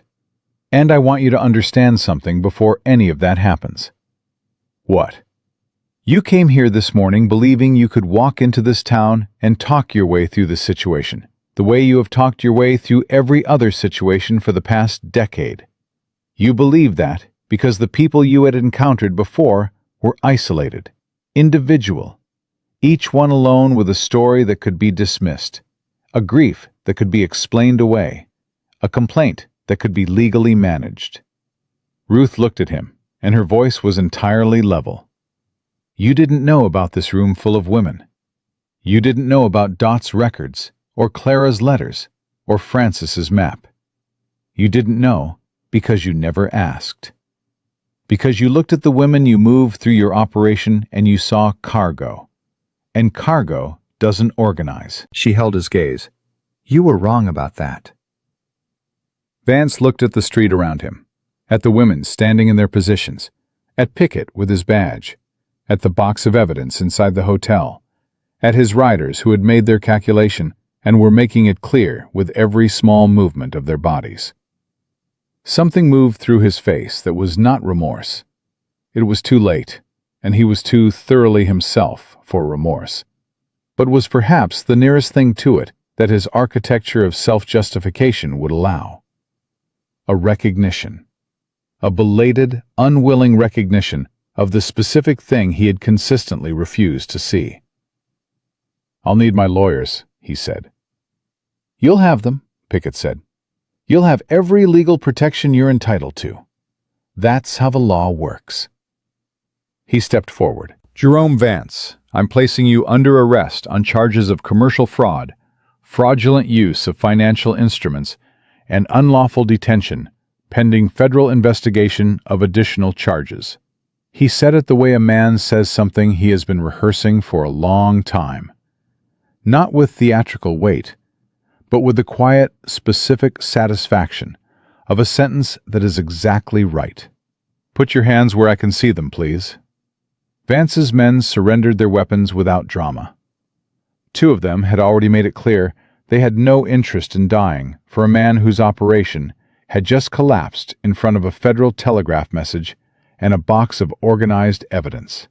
And the remaining 4 were reading the room with the practical intelligence of men who understood that the arithmetic had changed. Caleb holstered his Colt. He found Ruth standing a few feet to his right, watching Pickett walk Vance toward the sheriff's office with the expression of someone watching a thing reach its conclusion that has been unfinished for a long time. Her hands were at her sides, Her back was straight. Whatever she was feeling, and he understood that it was considerable, that the controlled surface covered something that would need space and time and privacy to fully register. She was holding it with the same deliberate precision she had applied to everything else. He moved to stand beside her. "That was your doing," he said quietly. "Most of it." It was everyone's doing. She didn't take her eyes off the receding figures of Vance and Pickett. Clara's letters, Francis's map, Dot's 2 years of watching, your message to Beaumont, Pickett standing up. She paused. It was all of it together. That's the part he never understood. He thought isolated people stay isolated. "They don't," Caleb said. When someone gives them a reason to find each other. Ruth turned and looked at him. Her gray eyes in the noon light were doing something he hadn't seen in them before. Not softness exactly, not the warmth that takes a long time to earn, but something that was making room for warmth. Something that had decided, on the basis of evidence carefully gathered and carefully weighed, that the room was justified. "There's still the trial," she said. "His lawyers, the territorial judge situation, the 5 unaccounted women." Her voice was practical, deliberate. "This isn't over." "No," Caleb said, "but this part is." Clara Hughes came up beside them. She was still holding her sister's letters.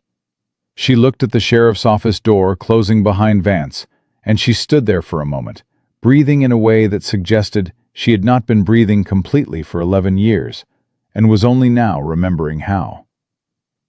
"Do you think she's alive?" Clara said. Not to either of them specifically, To the air between them. Ruth turned to her. "I think we have more information now than we did yesterday, and I think we are going to spend considerable time and energy acting on it." She met Clara's eyes. "I can't promise you what we'll find, but I can promise you we'll look." Clara nodded once, pressed the letters briefly against her chest. Then she turned and walked back down the street, with the particular walk of a woman who has been holding herself together for a long time, and is now holding herself together for a different reason, not to prevent collapse, but to carry forward. Dot appeared at Caleb's shoulder with the silence of a woman who had spent 20 years moving through spaces without drawing attention. "Beaumont's reply came while you were on the street," she said. "Billy wrote it out from the telegraph office 20 minutes ago." She held out a folded paper. "Federal marshals are already en route from Albuquerque. They'll be here by tomorrow morning." Caleb took the paper and read it and handed it to Ruth. Ruth read it and looked up. Something in her face shifted, not surprise, because she had sent the message believing it would work, and she was not a woman who disbelieved in her own judgment. But the particular feeling of a thing you calculated correctly and still find astonishing when it comes true. "He wants full testimony," she said.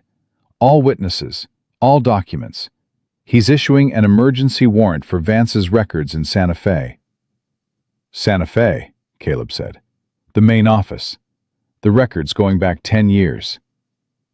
Ruth looked at the paper again. "He wants everything." Dot made a sound that was not quite a laugh, and was not quite a breath, and was entirely satisfied.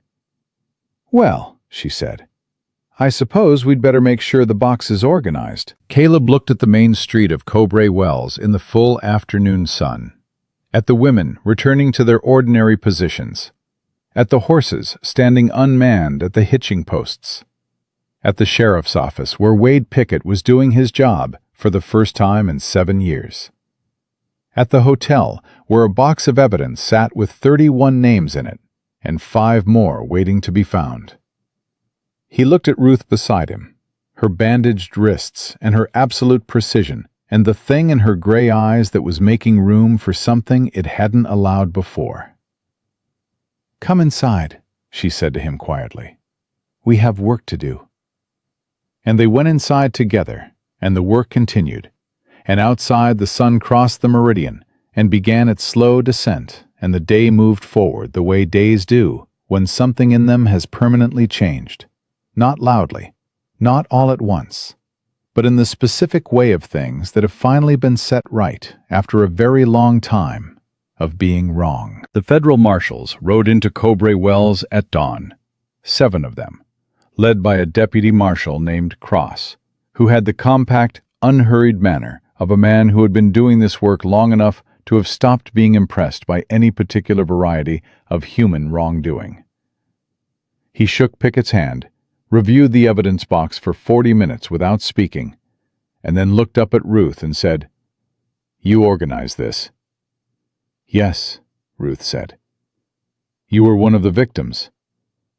"I was the first one willing to speak on the record. There are others." Cross looked at her for a moment with the specific assessment of a man deciding how much weight to assign a witness. Whatever he found in her gray eyes satisfied him. "I'll need your full testimony first," he said. "Then the documentary record. Then the additional witnesses." He paused. "Judge Beaumont arrives from Albuquerque in 4 days. He wants to hold preliminary hearings here before the case is transferred to federal court." "Here," Caleb said. "Here, in the Cowboy Wells courthouse." Cross looked at him. "Beaumont's reasoning is that the crimes occurred in this territory and the witnesses are here, and he wants the local population to understand what has been happening in their midst. He believes visibility matters." Cross glanced toward the window and the main street beyond it. "He's not wrong." The 4 days before Beaumont arrived were the most concentrated work Ruth had done since the week her father's newspaper had been printing its final edition before the railroad's lawyers arrived with the foreclosure papers. She gave her testimony to Cross over 2 full days. Not the summarized version, not the version calibrated to what a listener might find comfortable, but the complete and exact account, beginning with the advertisement in the Kansas City Register and ending with the moment she had stepped out the back door of the Cowboy Wells telegraph office with the confirmation that her message had sent. Cross wrote steadily and asked clarifying questions and did not flinch at any of it, which she appreciated more than she said.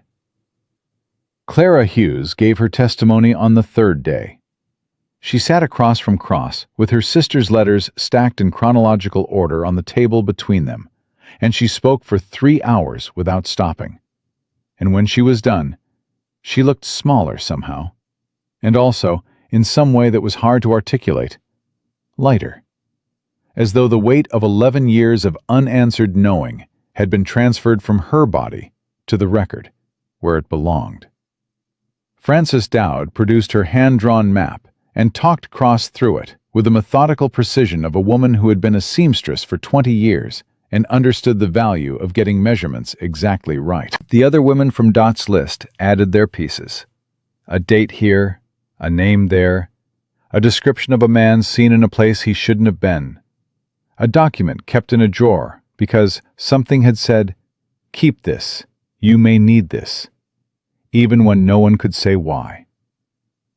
Vance's lawyers arrived on the 2nd day from Santa Fe, 3 of them, well-dressed and professionally impassive, who attempted to establish immediately that their client's detention was unlawful and that all evidence collected had been improperly obtained.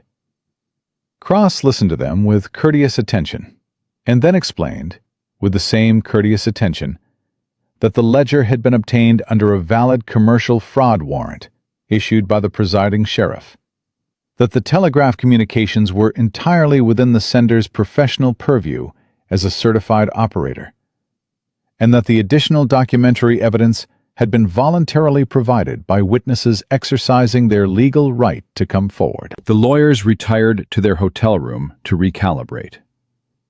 On the evening of the 3rd day, Caleb found Ruth sitting on the steps of the mineral house in the cooling air, her hands wrapped around a cup of tea that had gone cold, her eyes on the street with the look of someone whose mind is somewhere else entirely. He sat down beside her. Neither of them spoke for a while.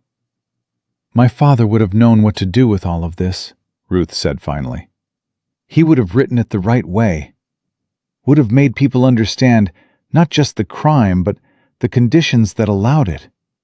The way a territory's dependence on railroad money creates the architecture of silence that men like Vance rely on. She paused. He was better with words than I am. I don't think that's true, Caleb said. She looked at him sideways. You haven't read his work. I've heard yours. In Cross's office for 2 days. He looked at his hands. There were moments in that testimony where I had to remind myself to keep my face neutral. Not from distress, from... He stopped. From the way you described what it was like to understand what was happening and decide to keep gathering information anyway. To turn it into something useful while it was happening to you. He looked at her. That's not something most people can do. Ruth was quiet for a moment. I was scared the entire time, she said. I want to be clear about that. I was not calm. I was not strategic in any way that felt like a choice. I was terrified and I was angry, and the information gathering was the only thing I could do that felt like something rather than nothing. She turned the cold cup in her hands. I keep thinking about the 5 women his ledger didn't account for. The ones with no confirmation mark. I keep thinking that somewhere in this territory, there are 5 women who fell through the gaps of Vance's bookkeeping. And I don't know if that means they escaped, or if it means something worse. Cross is working on it, Caleb said. He's requested Vance's Santa Fe records under the federal warrant. If those women are in the main office correspondence... If, Ruth said. If, he acknowledged. But there's more chance of finding them today than there was a week ago, and more chance next week than today. He looked at her. That's not nothing. She considered this. Then she said, No, it's not nothing. Judge Harold Beaumont arrived on the morning of the 4th day in a covered wagon that suggested either genuine humility or a practical understanding that traveling through New Mexico territory in anything more conspicuous invited trouble. He was a broad-shouldered man in his late 60s, with a white beard and the eyes of someone who had been lied to professionally for 40 years and had developed a comprehensive immunity to it.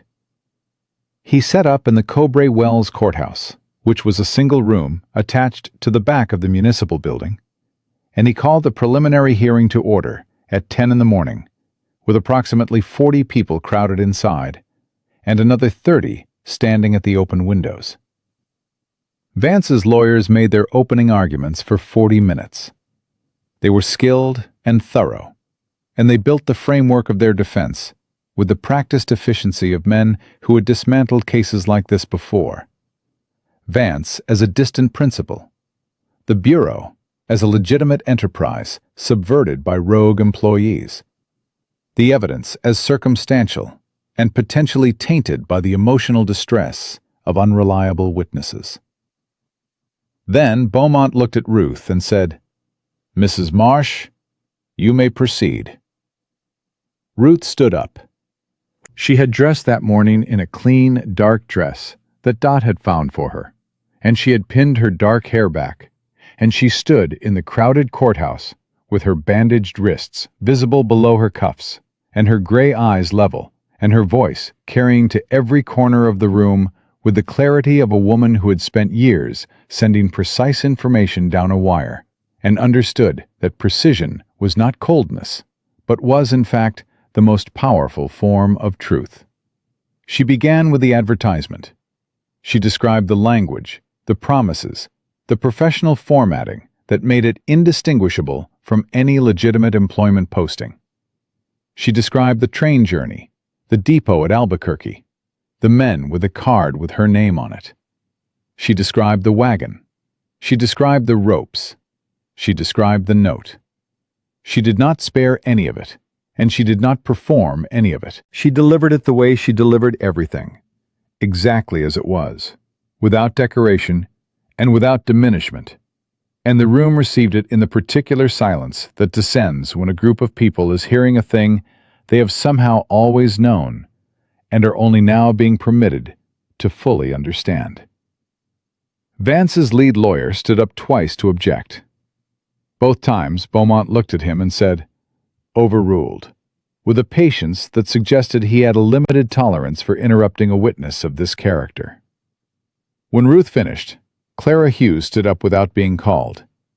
She looked at Beaumont and said, "Your Honor, my name is Clara Hughes, and I have been waiting 11 years to say what I have to say in a room like this one, and I would be grateful for the opportunity." Beaumont looked at her for a moment. Then he said, "Mrs. Hughes, please proceed." Clara's testimony lasted 90 minutes. By the time she sat down, the lawyer who had been objecting had stopped objecting. What happened in the following hours was not dramatic in the way that stories sometimes describe legal proceedings. It was methodical and careful, and occasionally technical, and very long. And the weight of it accumulated in the room the way all serious reckonings accumulate, not in a single moment, but in the layering of one documented truth on top of another, until the structure becomes undeniable. Francis's map, Dot's hotel records, the store ledger pages with their different handwriting, Cook's ledger with its 31 entries and its 5 missing confirmation marks. 3 women who stood up in sequence and gave accounts that corroborated each other across 11 years of separate experience with the same operation. Pickett testified last among the witnesses. He stood in front of Beaumont and the packed room, and he described the loan, the 7 years of deliberate incuriosity, the warrant, the ledger, the morning he had arrested Jerome Vance on the main street of his own town. He did not soften any of it. He described his own failure with the same directness he had applied to the rest of it. And when he was done, he looked at Beaumont and said, "I understand that my conduct over the past 7 years may itself warrant investigation, and I am prepared to cooperate with any such investigation fully." Beaumont looked at him for a long moment. "I appreciate that, Sheriff," he said. "We'll address it in due course." He paused. "Your conduct over the past 4 days will also be noted." Vance's lawyers requested a recess for consultation. Beaumont granted 20 minutes. During those 20 minutes, Caleb stood in the back of the courthouse and watched Ruth across the room, where she was speaking quietly with Clara Hughes. He could not hear what they were saying. He watched Clara nod slowly, and watched something in her shoulders settle. Not collapse, not surrender, but the settling of a person who has finally been heard in the specific way she needed to be heard.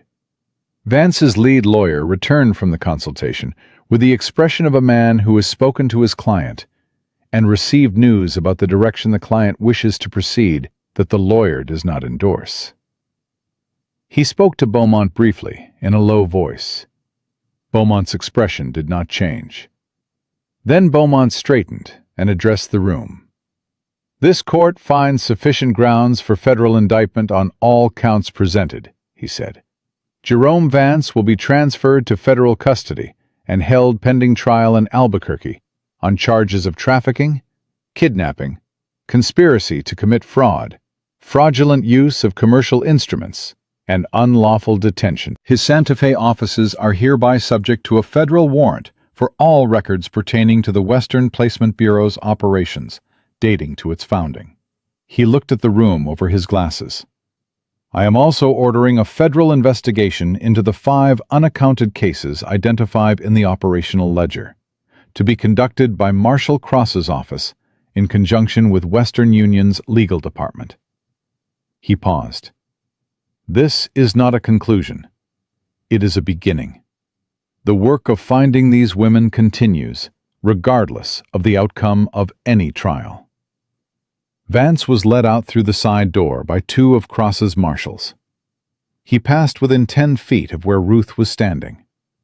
He did not look at her. She watched him go with the expression of someone watching a thing reach the ending it was always going to reach. And she did not look away until the door had closed behind him. Then she exhaled. One complete breath, out and then in, And in that breath, Caleb heard 3 weeks of held tension releasing. He crossed the room to her. She turned when he was a few feet away and looked at him. And he saw in her face the accumulated weight of everything. The advertisement, the depot, the wagon, the ropes, the note, the 4 days of testimony, the women who had stood up, the ledger with 31 names, the 5 names without confirmation marks that would not let her sleep at night, and probably wouldn't for a long time. All of it present in her face at once, not as defeat, but as the full and specific cost of something that had been worth every cent of it. "It's done," he said. "This part," she said. Same words she had used 3 days ago, and the echo of them was intentional. A reminder that they had agreed from the beginning on an accurate account of where the finish line was. "This part," he agreed. She looked at him for a moment. Then she said, "I want to go home." And the word home, in her mouth, in that courthouse in Cowboy Wells, with the morning light coming through the open windows and the room still full of the people who had stood up. The word home landed on Caleb Marsh in a place he had not expected it to reach. A place he had kept closed for 3 years since Agnes Corbin had died, and he had decided that the safest architecture was one with no interior spaces that mattered. "All right," he said. "Let's go home." They rode north out of Cowboy Wells in the late morning, side by side. The same road they had taken that first morning, but different now in every way that counted. The land was exactly as it had always been, red rock and scrub juniper, and the mountains holding steady in the distance. And it asked nothing of them, and required nothing, and simply received them back into it, the way land receives people who have been away and returned. Neither of them spoke for the first several miles. The silence between them had changed. It had been, in the beginning, the silence of 2 strangers with nothing established between them. Then it had become the silence of 2 people operating under pressure, with no space for anything that wasn't essential. Now it was something else. The silence of 2 people who have been through a thing together and know each other on the other side of it, and are still, somehow, choosing each other's company. They reached the ranch as the afternoon light was beginning to go gold and low. The house sat exactly as Caleb had left it, the fence line running east to west, the windmill turning in the afternoon wind. Ruth reined in her horse and looked at the eastern fence line, where the post stood at the edge of the property. "Right there," she said. "Yes." She looked at it for a long moment. Then she looked at the house. Then she looked at Caleb beside her with an expression that was not the expression she had worn when she arrived. Not the controlled blankness of a woman who has decided that survival requires the suspension of all expectation. But something open, something provisional and careful and real. "My father used to say," she said, "that the most dangerous thing a person can do is decide the world is only as good as the worst thing it's done to you." She paused. He said it because he had to decide it for himself every morning after the railroad took his paper. He said it got easier with practice. She looked at the fence post. "I didn't believe him when he said it. I thought it was the thing people say because the alternative is too hard to live with." "And now," Caleb said. "And now I think he was right. And I think it took someone choosing to cut the rope off my wrists and give me water and ask my name before he asked anything else." She turned from the fence and looked at Caleb directly, without the careful management she had applied to everything for so long. "You asked my name, before you asked anything else. Do you remember that?" He did remember. He had asked it because it seemed like the thing that mattered most. Not what had happened to her, not who had done it, but who she was. "I remember," he said. "I have thought about that moment every day since." Her voice was quiet and entirely steady. "A man who asks for your name before he asks for your story is a man who understands which one of those things makes you a person." She held his gaze. "I did not expect to find that in a wagon in New Mexico territory, on the worst, but I found it. And I find that I am not willing to pretend I didn't." Caleb Marsh had been a deputy marshal for 11 years, and a rancher for 3, and a grieving man for most of both. And he had learned, through all of that experience, that the moments which matter most rarely announce themselves. They arrive quietly, in the space between one sentence and the next, and you either recognize them or you don't. And the difference between recognizing them and not is everything. He recognized this one. "Ruth," he said, "I am going to ask you something, and I want you to understand that the answer I'm hoping for and the answer I will accept are both your answer, and that nothing changes between us regardless of what you say." She waited. "When this is over, the trial, the testimony, the 5 women we haven't found yet, when all of it has been done as thoroughly as we can do it, I would like very much for you to stay. Not because you have nowhere else to go, not because it's practical or convenient or legally simplified, but because this house has been empty in every way that matters for 3 years, and you have been in it for 10 days, and it has not been empty once in those 10 days.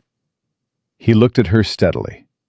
"I would like you to stay because you want to, and not a minute before." Ruth looked at him for a long time. The afternoon light was on her face, and the wind was moving her hair, and she was thinking. He could see her thinking, see the careful, precise mind doing what it did, weighing and assessing and applying the full rigor of its attention to a question that was not, for once, tactical. "The marriage is already legal," she said. "That's not what I'm asking about, and you know it." The corner of her mouth moved. It was small. It was the beginning of something. "I know," she said. I'm saying that it's not the paperwork I need to think about. I'm very clear on the paperwork." She looked at the house, then back at him. "I have not trusted anyone in a considerable amount of time, and I have not had a home since my father's house was sold to pay the railroad's lawyers. And I have not felt safe, genuinely, physically safe, not just analytically safe, but the kind of safe you feel in your body, since I was 19 years old." "And," Caleb said, "and I have felt all 3 of those things here," she said, "in this house, with you." She said it the way she said everything important, plainly, without softening it or decorating it.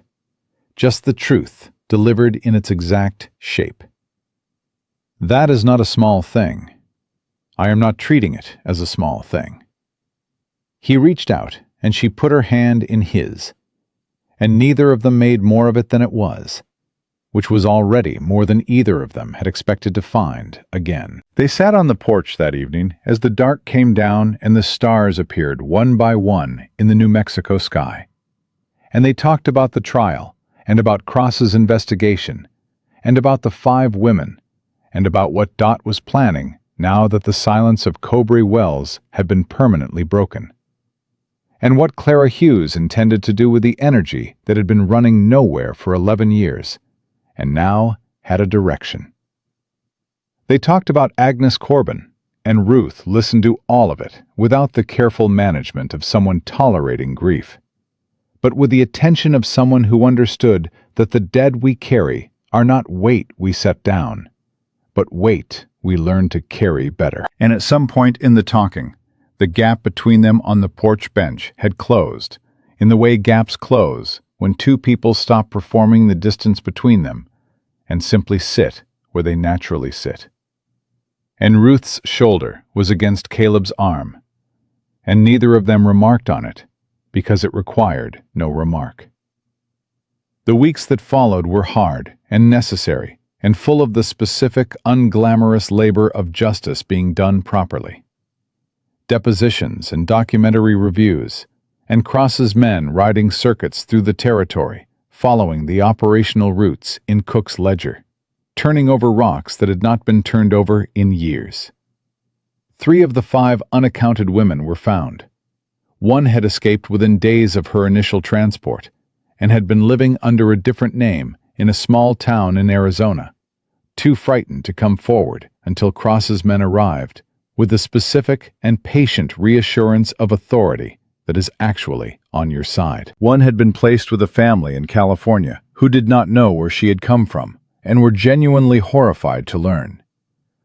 The third was found through the Western Union investigation, which moved with the speed and resource of a corporation that has discovered its good name has been used without permission and is motivated accordingly.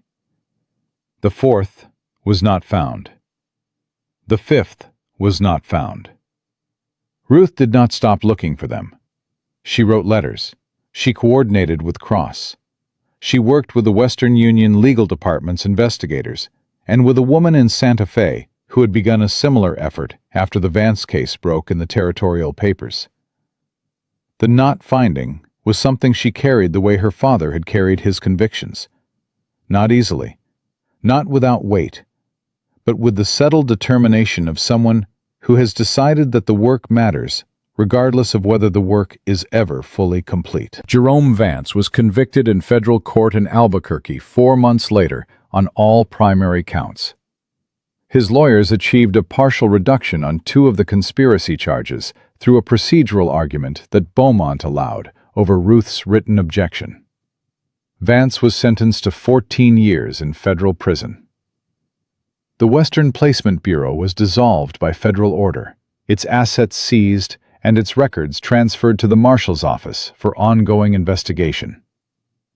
Judge Alderman resigned his post before charges could be brought, which the territorial papers described as a retirement, and which everyone who had been in that courthouse in Cowboy Wells understood as exactly what it was.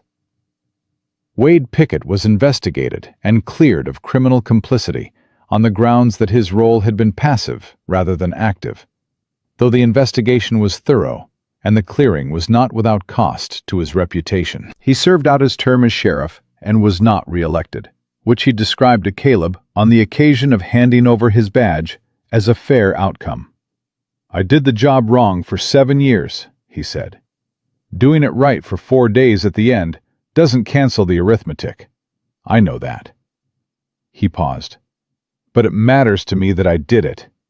I need you to know that it matters to me." "It matters," Caleb said, "to more people than you know." Spring came to the ranch in the way it always does in New Mexico, suddenly, as if the desert had been waiting for permission and someone finally gave it. Things grew in the garden behind the house that Ruth had planted in February, with the methodical optimism of a person who has decided to have a future. The fence line that Caleb rode every morning to check the posts and the wire was the same fence line where the wagon had stood 6 months ago. And every morning when he passed the eastern corner post, he thought about what it had held and what it held now. And the 2 things were so entirely different that the post itself seemed changed by the comparison. Ruth was at the kitchen table when he came in one morning in April, writing a letter to the woman in Santa Fe who was continuing the search for the 2 unfound women. And she looked up when he came through the door with the look she had developed. The particular look of someone who is genuinely glad to see the specific person who just walked in. The look that does not require announcement because it is simply there, every time, reliable as the morning. He poured 2 cups of coffee and sat down across from her, and she told him what she was writing, and he told her what he'd found at the north fence. And they talked about Clara Hughes coming to visit next month, and whether the roof on the back section needed patching before summer. It was an ordinary morning. It was an entirely ordinary morning, and it was the most valuable thing Caleb Marsh had held in 3 years of living alone in a house that had forgotten what it was for. Some rescues happen in a moment. A rope cut, a cup of water, a name asked before anything else. But the deeper rescues happen in all the moments after, in the dailiness of 2 people choosing the same life and meaning it, in the work that doesn't end, and the faith that the work is worth continuing. Caleb Marsh had ridden out one empty dawn to find a woman left at his fence, like something without value. And in doing so, he had found the only thing that gives any life its full weight. Someone to stand beside, who stands beside you, back. Ruth Calloway had been stripped of everything: her freedom, her safety, her father's legacy, her trust in the world's basic decency. And in the wreckage, she had found what she was actually made of, which turned out to be more than anyone, including herself, had known. They had saved each other in the way that only counts. Not once, not in a single dramatic gesture, but every day, in every small and ordinary choice, to stay. And that was the thing no man with a ledger and a price list would ever be able to buy, sell, or take away.